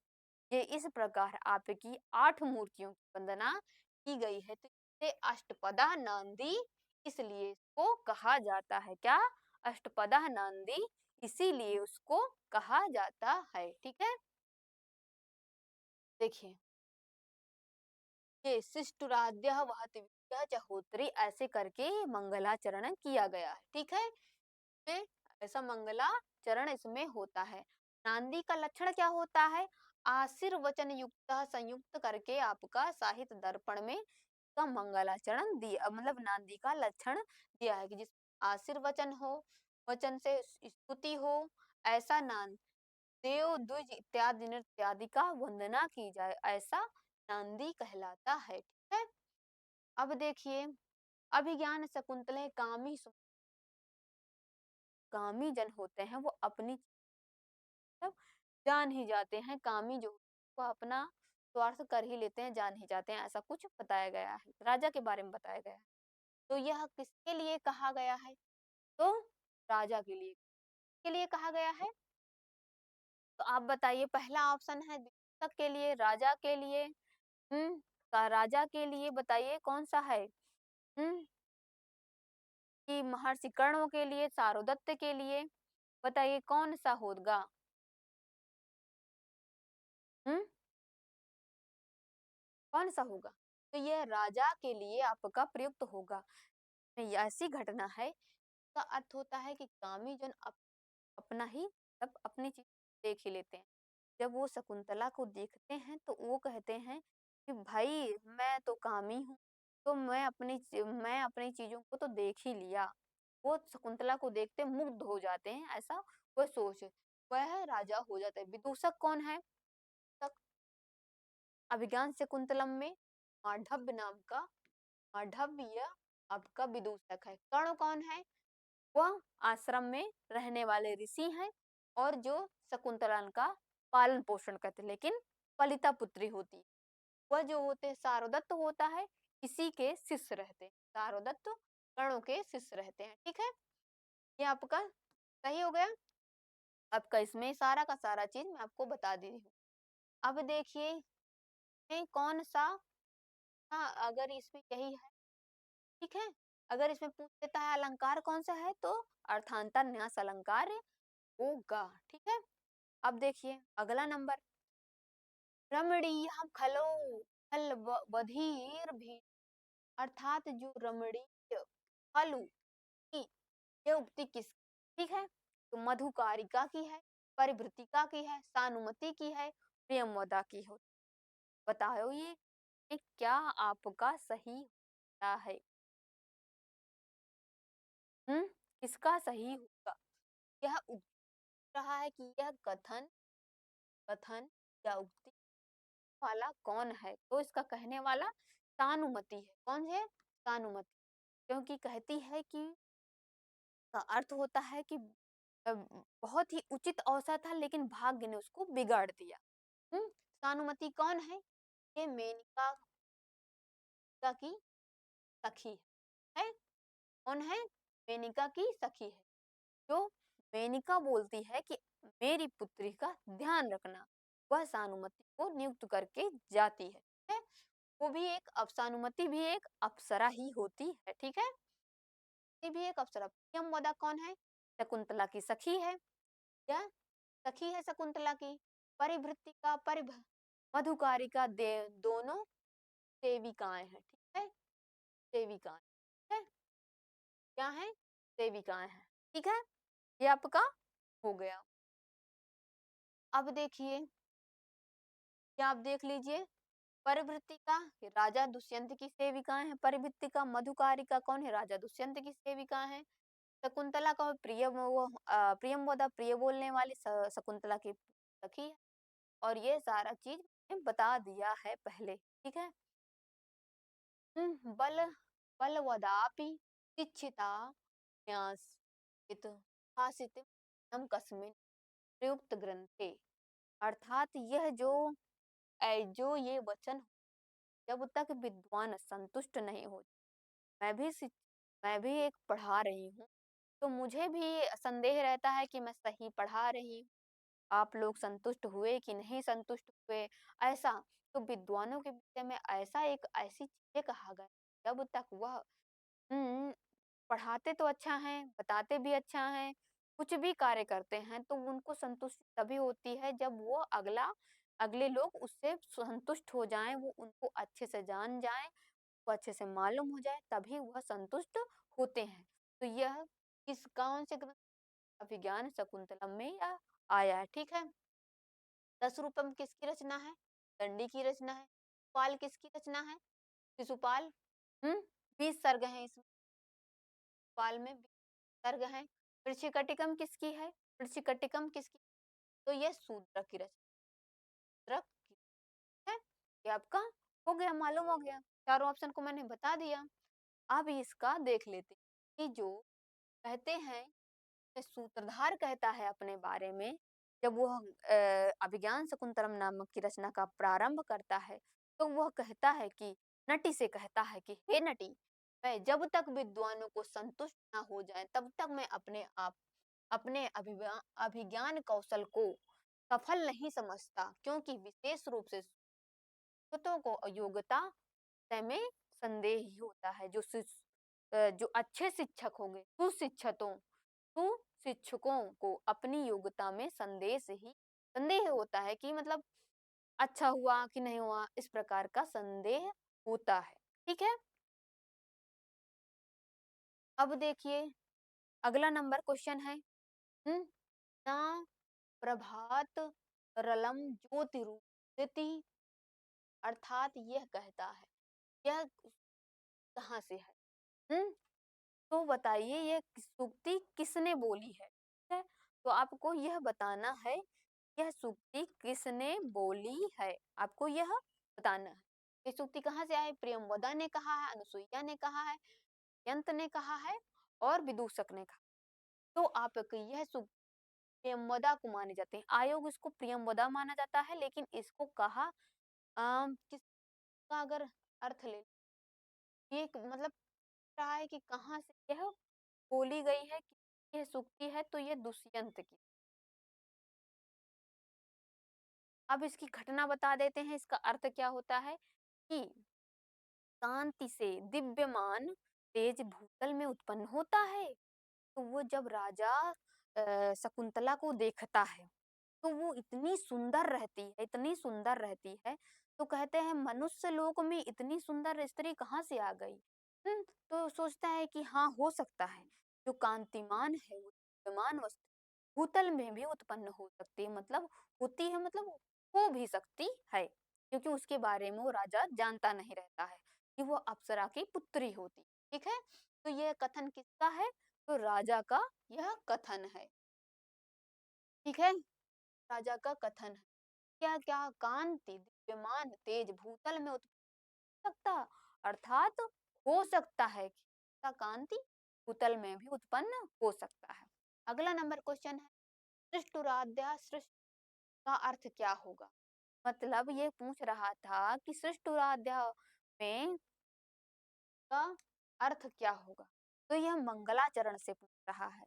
तो सबसे पहली ही लाइन पूछ, शिष्टुराध्यावहति विरेहा, ऐसे करके पूरा मंगलाचरण किया गया है। इसमें श्रद्धा छंद का प्रयोग है, इक्कीस मात्राएं होती हैं। ठीक है, ये नमस्कारात्मक मंगलाचरण किया गया है। ठीक है, तो यह किसका है? यह पहले आध्या शब्द का मतलब होता है जल के लिए। ठीक है, यह जल के लिए है। ठीक है, विज्ञान से कुछ ये देखिए, पहले मैंने बता दिया है। ये देखिए, पहले ये जल के लिए जल रूपी, फिर विधि पूर्वक की गई अग्नि के लिए आएगा। फिर हवन हवन प्रदान करने वाली यजमान मूर्ति, दिन रात के लिए निर्धारण करने वाली, इस प्रकार सारी 8 मूर्ति वंदना की गई। शिव अर्थात यहाँ पर शिव अर्थात यहाँ पर होता है संचार करने वाली। इस प्रत्यक्ष 8 मूर्तियों से व्याप्त भगवान पर सर्वेश्वर शिव आपकी रक्षा करें। ठीक है, ऐसा बताया गया। अब देखते हैं अगला नंबर क्वेश्चन है, कस्य नाटकम मंगलाचरण अष्टविधा शिव रूपस्य, अर्थात ये बता रहा है कि अष्टविधा शिव रूपस्य माने 8 प्रकार की शिव वंदना किस ग्रंथ में की गई है। ठीक है, ग्रंथ पूछ रहा है या नाटक पूछ रहा है, तो उत्तर रामचरितम के मंगलाचरण में किया गया है, राक्षस के मंगलाचरण में किया गया है, या विज्ञान शकुंतलम मंगलाचरण में, मालविकाग्निमित्रम के मंगलाचरण में किया गया है। तो आपको सभी का मंगलाचरण याद होना चाहिए। ठीक है, तो इस प्रकार यह अष्टपदा के पहले ही आपका क्वेश्चन पूछ, यह आपका सही हो जाएगा। अभिज्ञान शकुंतलम के मंगलाचरण में शिव की 8 मूर्ति वंदना की गई है। ठीक है, पहले जल मूर्ति, फिर अग्नि मूर्ति, यजमान मूर्ति, शिव सूर्य और चंद्रमा रूपी मूर्ति, वायु रूपी मूर्ति, इस प्रकार की 8 मूर्ति वंदना इसमें की गई है। ठीक है, और इसमें इसमें अगर उत्तर रामचरितम में पूछता है तो वर्गात से स्थान होता है, की वंदना की गई है। ठीक, और इसमें नहीं, और इसमें मंगलाचरण में देख लीजिए किसकी वंदना की गई है, और मालविका मित्रम में भी शिव की वंदना की। ठीक है, तो आइए हम सबका मंगलाचरण में ये देखते हैं। मैंने लिखा है मंगलाचरण में, इसे पत्रावली नांदी कहते हैं। पत्रावली, अष्टपदा मूर्ति को पत्रावली नांदी जो गई है। मुद्रा राक्षा मालविका मित्रम में कवि ने शिव की। ठीक है, और उत्तर रामचरितम में वाणी की वंदना है, तो आप इसको देख लीजिएगा। अभिज्ञान शकुंतलस नायक कीर्त समस्त, अभिज्ञान शकुंतलम में दूसरा सबसे पहला क्वेश्चन यही बना था मेरा कि कौन सा नायक है। तो पहले उसमें नायक के बारे में मैंने आपको बताया था, तो इसमें आपको तुरंत बता देना चाहिए कौन सा है। धीर लालित है, धीरोदात्य है, धीरोधात्य है, धीरोधत्य है, धीर प्रशांत है। तो अभिज्ञान शकुंतलम में नायक कौन है? दुष्यंत नायक है। किस प्रकार का नायक? वह धीरोधत्त नायक, क्योंकि वो महाबलशाली है, अति पराक्रमी है, क्षमावान भी, और धीर प्रवृत्ति वाला है, स्थित प्रज्ञ है, बुद्धिमान है, ऐसा गुणों से युक्त होता है वह राजा दुष्यंत होता है। और इस प्रकार का राजा दुष्यंत भी है, राम भी है, और भी अन्य उत्तम आचरण करने वाले आपके नायक होते हैं। कौन सा नायक है? उद्धत होते हैं। ठीक है, यह आपका, और इसका लक्षण होता है महासत्व महागम, ऐसे इसका 10 रूपक में इसका लक्षण बताया गया। देखिए, ठीक है, और स्वप्नवास दत्त में पूछ लेता है तो वो धीर लालित वाला नायक होगा। बेड़ी संघार में है तो दत्त होगा, मृत्यु निगम में हो। ठीक है, और इसमें नायिका होगी दुष्यंत की, तो नायिका है सकुंतला है, तो उदयन की नायिका वासुदत्त पद्मावती है, और भीम की नायिका है, नायिका क्या कह सकते हैं, सबसे ज्यादा भीम जो बेड़ी संघार की रचना, तो भीम बेड़ी मतलब चोटी के बारे में, चोटी जब वो ऐसी प्रतिज्ञा लेती हैं द्रौपदी, जब तक वो दुशासन का वध नहीं होता तब तक मैं अपनी बेड़ी नहीं बांधूंगी। तो भीम भी कहता है मैं उसी रक्त के द्वारा मैं उसका ऐसा करूंगा, मतलब धुलूंगा, उसी की रक्त से मैं द्रौपदी के बेड़ी को धुलूंगा, इस प्रकार का प्रतिज्ञा है, तो यहाँ पर दो प्रतीक, ठीक है। चारुदत्त होगा धीर शांत है, तो इसमें वसंत सेना और धूता, वसंत सेना एक गणिका रहती है और धूता उसकी पत्नी रहती है, ठीक है। अब आगे आ देते हैं, अभिज्ञान शकुंतलम के चतुर्थ अंक के प्रारंभ में आश्रम में कौन सा अतिथि प्रवेश इच्छा पर लिखित, तब कह रहा है कि अभिज्ञान शकुंतलम में ऐसा कौन सा अंक है जिसमें अतिथि की उपेक्षा की जाती है, अतिथि को सुना नहीं जाता है। हम्म तो आप देखेंगे कौन से ऋषि, यंत्र को नहीं सुना जाता है, कर्णों को नहीं, दुर्वासा को, विश्वामित्र को। तो दुर्वासा ही आते हैं जब वह शकुंतला को बुलाते रहते हैं और शकुंतला की बात को अनसुनी कर देती है या सुनती ही नहीं है, क्योंकि वह दुष्यंत के प्रेम में डूबी रहती है, उसके बारे में सोचती रहती, तो वो की आवाज सुन नहीं पाती है। तो यह अतिथि की उपेक्षा करने वाली जो है वह दुर्वासा ऋषि है, ठीक है? दुर्वासा ऋषि हैं। यंत्र को नायक हैं, यंत्र नायक हैं। हम्म और कर्ण क्या है, जो शकुंतला को पालने वाले थे, और उन्होंने ही श्लोक चतुष्टय बोला है, ये भी याद रखिएगा। और विश्वामित्र हैं, जिन्होंने, वह पिता हैं, किसके पिता हैं? शकुंतला के, शकुंतला के पिता है, ठीक है। शकुंतला के पिता हैं, ये आपको मालूम हो गया, विश्वामित्र। तो आपका इसमें कौन सा सही हो जाएगा? दुर्वासा ऋषि आपका सही हो जाएगा, ठीक है। अगला नंबर देखते हैं, ये देखिए, वो बोलते हैं विचितयन्ति यनमान मानसः, कि जिसका तुम इतना ध्यान से चिंतन कर रही हो वह तुम्हें भूल जाएगा, ऐसा उनको बोल देते हैं क्रोधवश, क्योंकि वो क्रोधी स्वभाव के रहते, ठीक है। सा तपिस्म निवृत्ता हो तुम पंक्ति, किसके लिए आया है? ये कहता है तपिस के लिए, कौन सा, बताइए, ये किसके लिए आया है, युक्त हुआ है? शकुंतला के लिए, गौतमी के लिए, अनुसुईया के लिए, प्रियंवदा के लिए? बताइए किसके लिए, सा पद किसके लिए प्रयोग हुआ है? ये पर सा पद के लिए प्रयोग हुआ है, तो यह शकुंतला के लिए, ठीक है। आपका किसके लिए प्रयोग होता है? सा पद जो, ठीक है, आपका सही हो जाएगा ये। अब अगला नंबर है, अभिज्ञान शाकुंतलम के चतुर्थ अंक में किस अर्थोक्षेपक का प्रयोग? अर्थोक्षेपक, अर्थोक्षेपक जो होते हैं कितने प्रकार के होते हैं, पहले अर्थोक्षेपक को जान लेते हैं। अर्थोक्षेपक जो होते हैं 5 प्रकार के होते हैं, कितने प्रकार के होते हैं? आर जो होता है वह 5 होता है, ठीक है। प्रकार कितने होते हैं प्रकार? अर्थोक्षेपक कितने प्रकार का होता है? 5 प्रकार का होता है। पहले देख लेते हैं, विस्कंभक में पहले पूछ लेते हैं 5 प्रकार का होता है, और इसमें तो क्षेपक कौन सा? विस्कंभक इसका सही हो जाएगा, ठीक है। और आपको मैं बता देती हूँ, कंभक,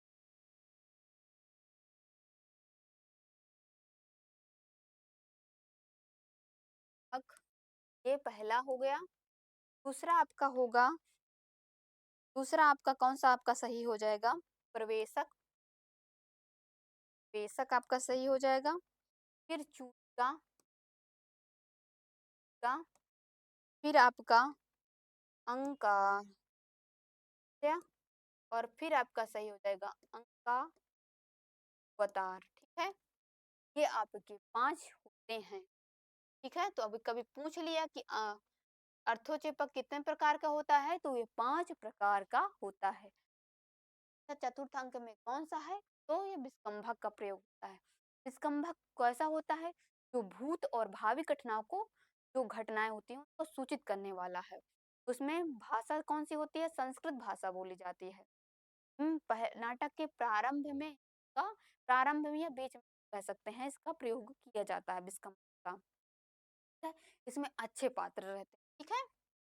अब देखते हैं, अब हम अगला देख लेते हैं कि विस्कंभक का लक्षण क्या होता है? कृत्यवर्ती स्मारक कथा सानम दर्शिका है। जो भूत और भावी घटनाओं को सूचित करे वही विस्कंभक कहलाता है। अब अगला नंबर क्वेश्चन है कि अधोलिखित में कर्णों ने कहा है। ये पूछ रहा है कि कर्णों ने क्या कहा है, बताता है।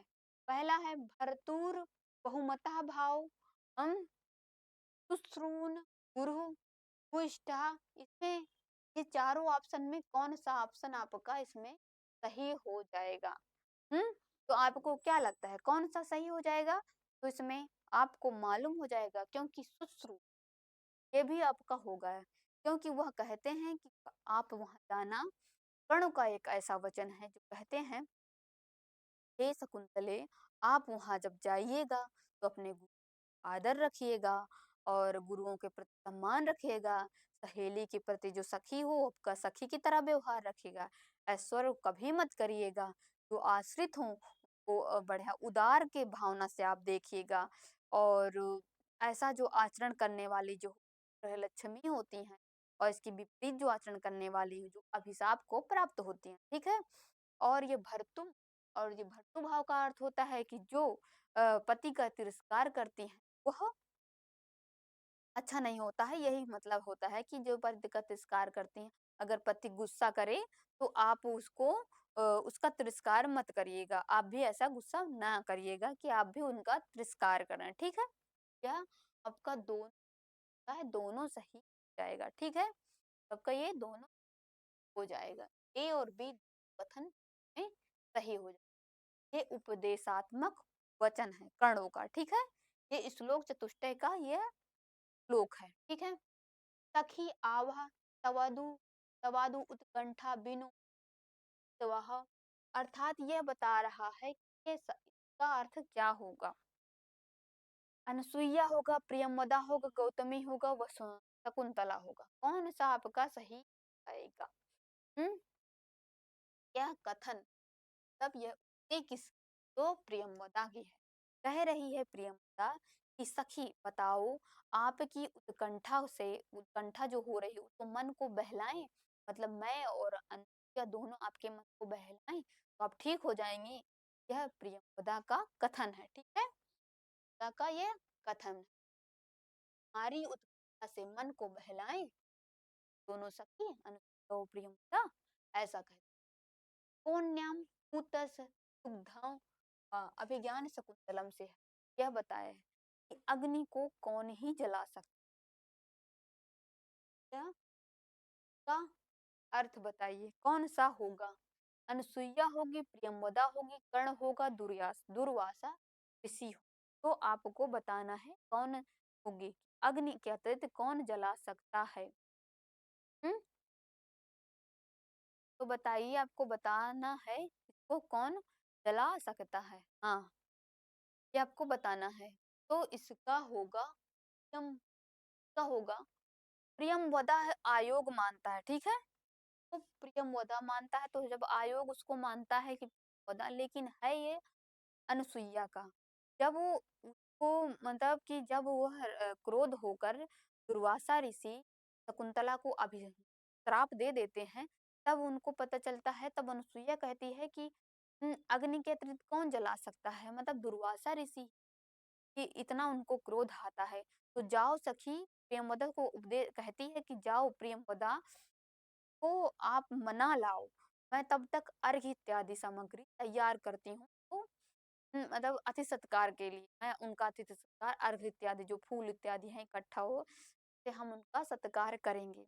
तो आप प्रियंवदा जाइए। प्रियंवदा जाती है, मनाती है उसको उनको, लेकिन श्राप तो दे ही दिए हैं। तो उनका वह बता देते हैं कि उनका श्राप जो होगा, अंगूठी जो उन्होंने राजा ने दी, वो अगर अंगूठी राजा को दिखा देंगी तो उनका श्राप होगा वो हट जाएगा। तो मैं यही उनका निवारण बता देते हैं और फिर वह अंतर्ध्यान हो जाते हैं, चले जाते हैं। तो ये प्रियम अनुसुईया ने कहा है, प्रियमवदा इसको आयोग मानता है। तो आप प्रियमवदा लगाइए कि मैंने तो लिख दिया है, ठीक है। अब देखिए अगला नंबर क्वेश्चन है, सा जड़ दर्शनम सा आतुर। सा आतुर शब्द किसके लिए है? चिंता आतुर जो शब्द है तो किसके आया है कश्यप, अर्थात कर्णों के लिए।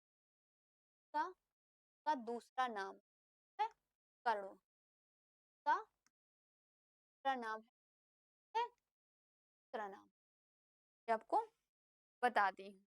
ठीक है, गौतमी अध्यक्ष था, विश्वामित्र उसके पिता हैं और शारदत्त शिष्य हैं, कर्णों का शिष्य है। ठीक है, तो जब वह शकुंतला को विदा करते हैं तो उसमें वह की आंखें भर आती हैं, गला अवरुद्ध हो जाता है, मतलब रोना आ जाता है, तब उनको बताया जाता है। तो चिंता के लिए आया है, वह कश्यप के लिए आया है। ठीक है, अब देखते हैं वामः कुलाध्याय आध्याय शब्द, वो किसके लिए है? तो यह सुश्रून वाला जो आप श्लोक देखिए, उसी की लास्ट की लाइन है कि जो ऐसी स्त्रियां जो अपने ऐसे मतलब कि गुरुजनों का आदर नहीं करती हैं, सखियों के प्रति अच्छा व्यवहार नहीं करती हैं, ऐश्वर्य करती हैं, इस प्रकार का विपरीत जो आचरण करने वाली स्त्रियां होती हैं, वह बिल्कुल क्या होगा, वो अभिशाप उनको मतलब श्राप लगता है, अच्छा नहीं होता है, कुल ऐसा बताया जाता है। यह आध्या शब्द अगर पूछा तो कौन से सके, मानसिक पीड़ा, अधिक योग, कुल वृद्धकारक, हितकारक, यह मानसिक पीड़ा होती है। ऐसी जो स्त्रियां अगर घर पे आ जाएं, सब लोगों को मानसिक पीड़ा हो जाए, पागल हो जाए, इससे विपरीत वाली स्त्री अगर आ जाए। ठीक है, तो शकुंतला की तरह ही जाना चाहिए, ऐसी स्त्रियां मतलब ऐसी सीधी साधी स्त्री बन के ही दूसरे के घर, मैंने पति के घर ऐसा जाना चाहिए, ऐसा बताया गया है। ठीक है, अब देखिए कि वह पद अभिज्ञान कलम में श्लोक के अंतर्गत कौन सा आता है, श्लोक चतुष्टय। श्लोक चतुष्टय चतुर्थ अंक का है, जिसमें कर्णों के द्वारा उपदेश दिया गया है। सारे के सारे कर्ण अच्छे मतलब लड़की जो स्त्रियां होती हैं, अपनी बालिका जो पाला है, तो 4 श्लोकों अच्छे श्लोक बताए गए हैं, जिसको वो उपदेश कहते हैं, उपदेशात्मक वाक्य होते हैं। तो कौन सा उपदेशात्मक वाक्य होगा, ये आपका सही, क्योंकि ये होता है जब शकुंतला को वह विदा करते हैं तो उनका गला अवरुद्ध हो जाता है, वो चिंता आतुर हो जाते हैं, आंख से आंसू बहने लगते हैं, इस प्रकार की ऐसा होता है, तब वह कहते हैं। ठीक है, तो यह आपका सही हो जाएगा, यही हो। और यह जो चिंतित दुर्वासा ऋषि का श्राप है, ये दुर्वासा ऋषि का है श्राप है, और ये मतलब सुंदरता का वर्णन ऐसा बताते हैं। ठीक है, फिर देखिए, यह देखिए, यह श्लोक चतुष्टय के अंदर कौन कौन से आता, पहला, दूसरा, तीसरा, चौथा, ये आप देख लीजिएगा। ठीक है, कला उनका वो रोते हैं, बाद बताते हैं, वन के बारे में बताते हैं, फिर उपदेश देते हैं कि तुम्हें पति घर जाकर किस प्रकार रहना, ऐसा बोल। अब तेजो द्वयम द्विपद व्यसन, तो श्लोक ये बताया जाता है, यह कहा तेज का, हाँ, बताया जाता है कि इसमें बताया गया है कि तेजो युगपद व्यसने श्लोक कहाँ से, ये पंक्ति कहाँ से आया है, तो ये कहाँ से आई है, इस पंक्ति मेघदूत की आई है, रामचरितम अभिज्ञान, तो यह पंक्ति आपको बतानी है, ये पंक्ति कहाँ से है, बताइए, आप बताइए कौन कहाँ से ये पंक्ति है। हम्म कि दो तेजों का एक का स्थान उदय और अस्त होना संसार की दशाओं का नियंत्रित करता है, यह इसका अर्थ होता है। तो दो तेज होते हैं जो उदय और अस्त के बारे में बताते हैं। यह अगर पूछ रहा है कहाँ के है ये, तो यह आपका हो जाएगा शकुंतलम से। ठीक है, क्या ज्ञान, शकुंतलम, अर्थात दो तेज और चंद्र का एक साथ और अस्त होना कार्य की दशाओं सुख दुख को नियंत्रित करता है। ठीक है, यही इसका अर्थ होता है।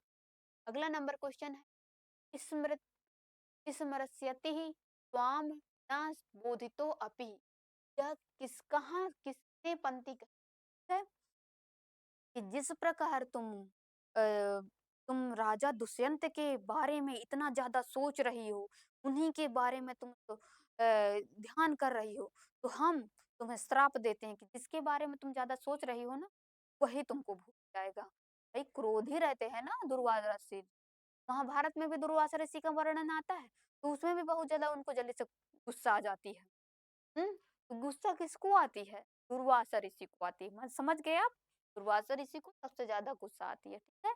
सबका दुर्वासा ऋषि। दुष्यंत राजा है, नायक है इस विज्ञान शकुंतला में। कर्ण जो है वो आश्रम में है, शकुंतला को पालने वाले पिता हैं, और सारंगराव उसके शिष्य हैं, ठीक है? अब देखिए, ये देखिए कि का अर्थात एकाग्र चित्त वाली जिसका चिंतन करती उपस्थित मुझ तपस्वी को नहीं जान पा रही हो, वह तेरे स्मरण दिलाने पर भी तुझे स्मरण नहीं करेगा। इस प्रकार उन्मत्त व्यक्ति, जैसे जैसे अगर उन्मत्त व्यक्ति मतलब अगर कोई जिसको शराब पिला दी जाए या मदिरा पान करा दिया जाए, तो वो मदिरा में बहुत सारी बातें कहता है, ये बातें कहता है, वो बातें कहता है।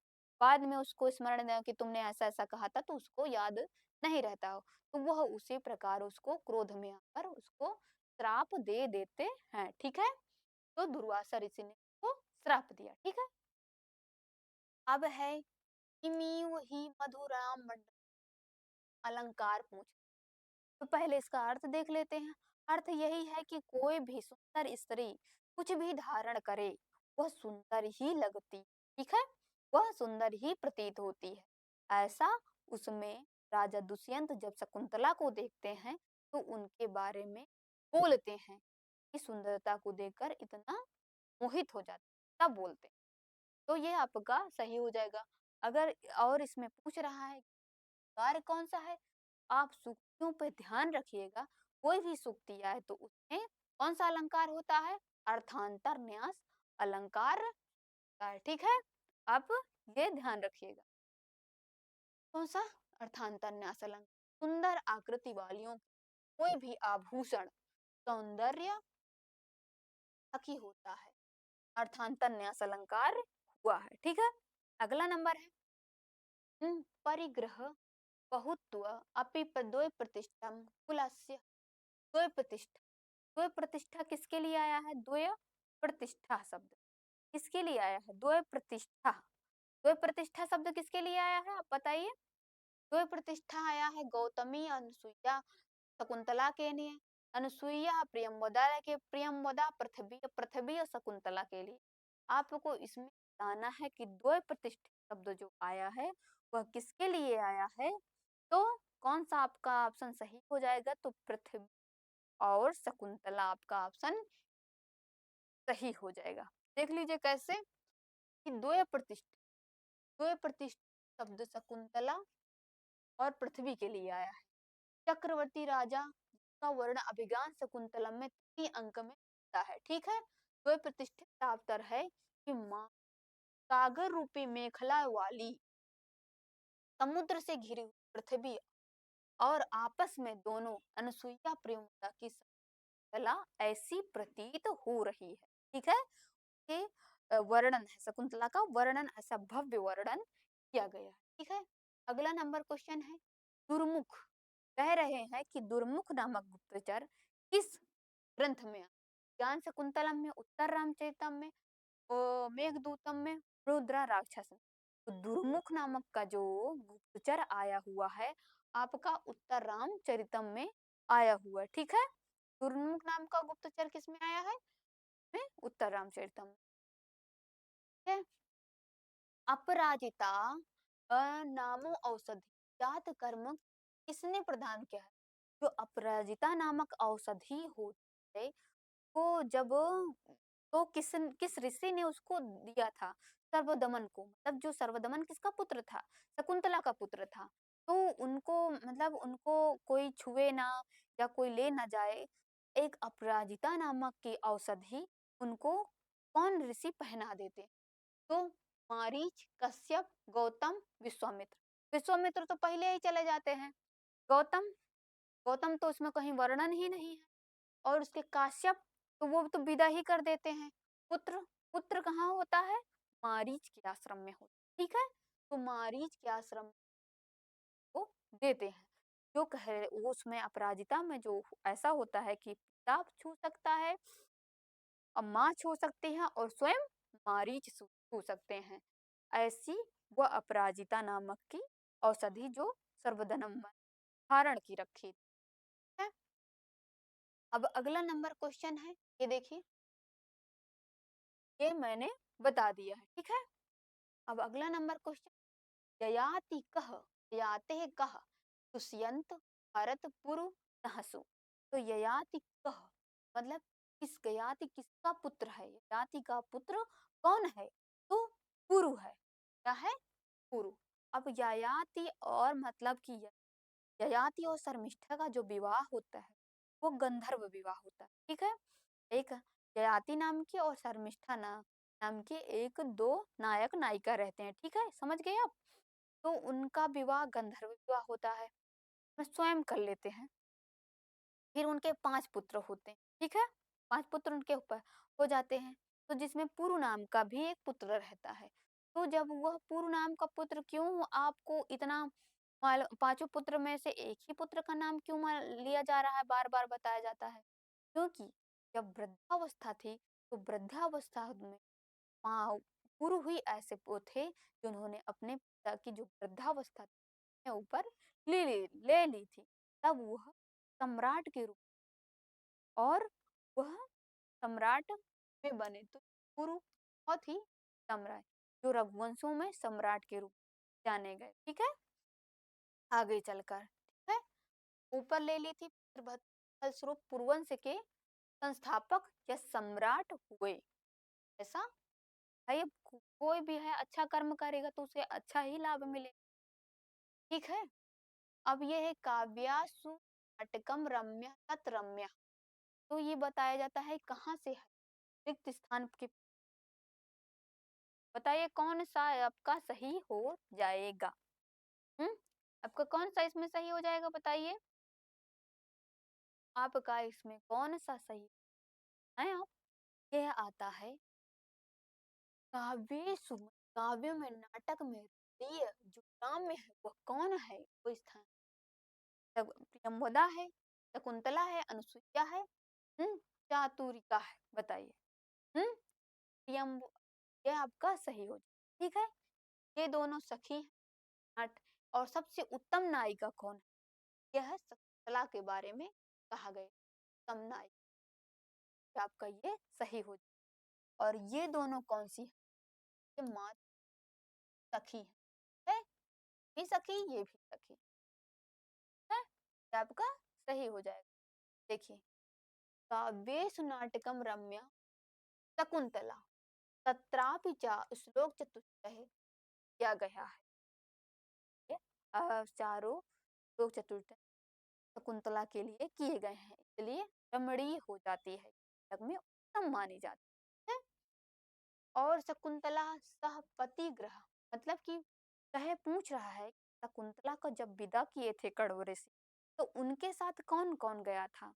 तो कौन गया था? अनसुईया गई थी, मेनका गई थी, प्रियंवदा गई थी, कि गौतमी गई थी? जब उन्होंने, जब कर्ण ऋषि ने शकुंतला का जब विदा किया, तब उनके साथ प्रियंवदा और अनसुईया बिल्कुल, कहते हैं कर्ण ऋषि कहते हैं कि पुत्री, कभी मुझे विवाह इत्यादि करना है, ये मेरे पास रहेंगी, तो इन तुम्हारे साथ केवल गौतमी ही, ठीक है, यह गौतमी। और मेनका तो पहले ही चली गई थी, क्योंकि मेनका पहले माता थी, तो ये पहले ही चली गई है। और ये दोनों आश्रम में रुके, ठीक है। तो आप कौन सा सही हो जाएगा? चौथा ऑप्शन सही हो। हाँ, और गौतमी कैसी हैं? बहुत ही स्नेहजनक, और पुत्री शकुंतला को बहुत ही प्रेम करने वाली स्त्री है, ठीक है। ये आश्रम की अध्यक्षता है, आश्रम में रहने वृद्ध, वृद्ध है, वृद्ध है, सब कोई बात मानता है, ठीक है। का सही हो जाएगा, क्योंकि हस्तिनापुर भेजा था। कौन कौन से लोग गए थे? शकुंतला के साथ हस्तिनापुर कर्ण ऋषि ने गौतमी को भेजा था, ठीक है, गौतमी को। और उसके और सारंगरव, अब जब उसको राजा शकुंतला को स्वीकार नहीं करता है तो सारंगरो बहुत ही क्रोधित होता है। कि बिना समझे तुमने गंधर्व विवाह कर लिया, देखो आज ये राजा मुकर गया, मान नहीं रहा है कि तुमने ऐसा किया है। तो वह कहता कि और उसको डांटता है, लेकिन तब और राजा भी स्वीकार नहीं करता, तो वो सारंगों के पीछे पीछे आती है। तो उसको इस वात्सल्य भाव से कहती है कि पुत्र देखो तो, वात्सल्य सक अनुगच्छत खलु नहा, ऐसा हमारे पीछे पीछे ही आ रही है, हम लोग इसको अपने साथ ले चलते हैं। लेकिन सारंगों कहता है कि शादी के बाद हो जाने पर, विवाह हो जाने पर तो पति तुम्हें जैसा भी रखे, पति का ही घर में रहना चाहिए, हम लोगों को कोई जिम्मेदारी नहीं। ये गांधर्व विवाह भाई सोच समझ में करना चाहिए, वो तो राजा था, पर अब ऐसा ही होता है, इसलिए गांधर्व विवाह करना चाहिए, ठीक है। आप देखते हैं सुश्रुत सपत्नी, अभी इसमें के प्रति ये श्लोक चतुष्टय के अंतर्गत आता है। तो पूछ रहे हैं कश्यप किसके प्रति कह रहे हैं, गौतमी के प्रति कह रहे हैं, सखी के प्रति कह रहे हैं, सुइया के, तो शकुंतला आपका सही कह रहे हैं। का बताया ही दूसरे श्लोक में बताया था कि तुम जाना के प्रति अच्छा व्यवहार रखना, प्रिय सखी सखियों के प्रति अच्छा समझो, तुम्हारी वहां पे सखी बनेगी, पर अच्छा भी व्यवहार रखना। और उसके बाद अब ऐश्वर्य न करना इत्यादि उपदेश वह कला को वह कश्यप देते हैं। कश्यप अर्थात इनका दूसरा नाम कर्ण ऋषि, ठीक है, काश्यप और कर्ण एक ही नाम। ये 196 श्लोक है, ये याद रखिएगा। और चतुर्थ अंक में 22 श्लोक, और इसमें कौन सा है, मंगलाचरण किए गए हैं, 7 अंक है, ऐसा करके इसमें मैं बता दी हूँ, ठीक है। अब पातुम ना प्रथमा व्यवस्थित जलम, वहाँ श्लोक किस, बताइए यह श्लोक कहाँ से आया है। तो आपको इसमें बताना, पातुम ना प्रथम ये कहाँ से आया है, आपका कश्यप संबोध इत्यादि श्लोक, कश्यप संबोध, तो किस कहाँ पे है ये तपोवन के प्रति, तपोवन के प्रति कहा गया है। क्योंकि कहते हैं जब शकुंतला उनके यहाँ रहती थी, तो जब तक जल को पौधे को पानी ना दे, जो वहां पे पशु पक्षी थे उनको खिला ना दे, तब तक शकुंतला स्वयं नहीं खाती थी। तो वह तपोवन में कहा गया है, ठीक है।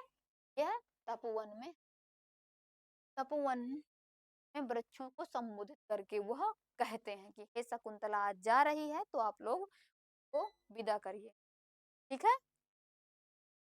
अब देखिए, अर्थो ही कन्या पर की हम दुख एकम उक्ति, मतलब कि अर्थो ही कन्या, अर्थो ही कन्या जो है वह कहाँ से आया है, आपको यह बताना है। तो यह चतुर्थ अंक का श्लोक है, यह विज्ञान शकुंतलम से आया है। और स्वप्नवास दत्त किसकी रचना है, भास की रचना है। मुद्रा राक्षस किसकी है, शाख दत्त की, शाख शाख दत्त की रचना है। प्रतिमा नाटक भास की रचना, प्रतिमा नाटक किसकी, भास की रचना, ठीक है। किसकी रचना है, भास की रचना है, ठीक है। तो आपको मालूम हो गया कि ये किसकी रचना है, भास की। और ये कहाँ से आया है, अर्थो ही पर किए नाय, यह अभिज्ञान शकुंतलम से है, ठीक है, विज्ञान शकुंतलम से है, ठीक है। कहते हैं कि जो स्त्रियां होती हैं, लड़कियां होती हैं, घर में यही बताया जाता है, पराई संपत्ति होती है, जब तक पिता उसका विवाह नहीं कर देता है वह वो उसकी अंतरात्मा संतुष्ट। लेकिन अब है पढ़ाना लिखाना चाहिए, विवाह ही में उद्देश्य नहीं है, लेकिन अभी भी ऐसा चलायमान है, जब तक उनका विवाह नहीं होता है तब तक पिता को संतुष्टि नहीं होती, अंतरात्मा में सुख नहीं होता है, वह धरोहर की रूप, लड़कियां होती हैं धरोहर होती, ठीक है, यह धरोहर के रूप में। यह लास्ट क्या चतुर्थ अंक की श्लोक है। इसमें इंद्रवज्जा छंद का उपयोग किया गया है। ठीक है? अब देखिए, यह देखिए पराया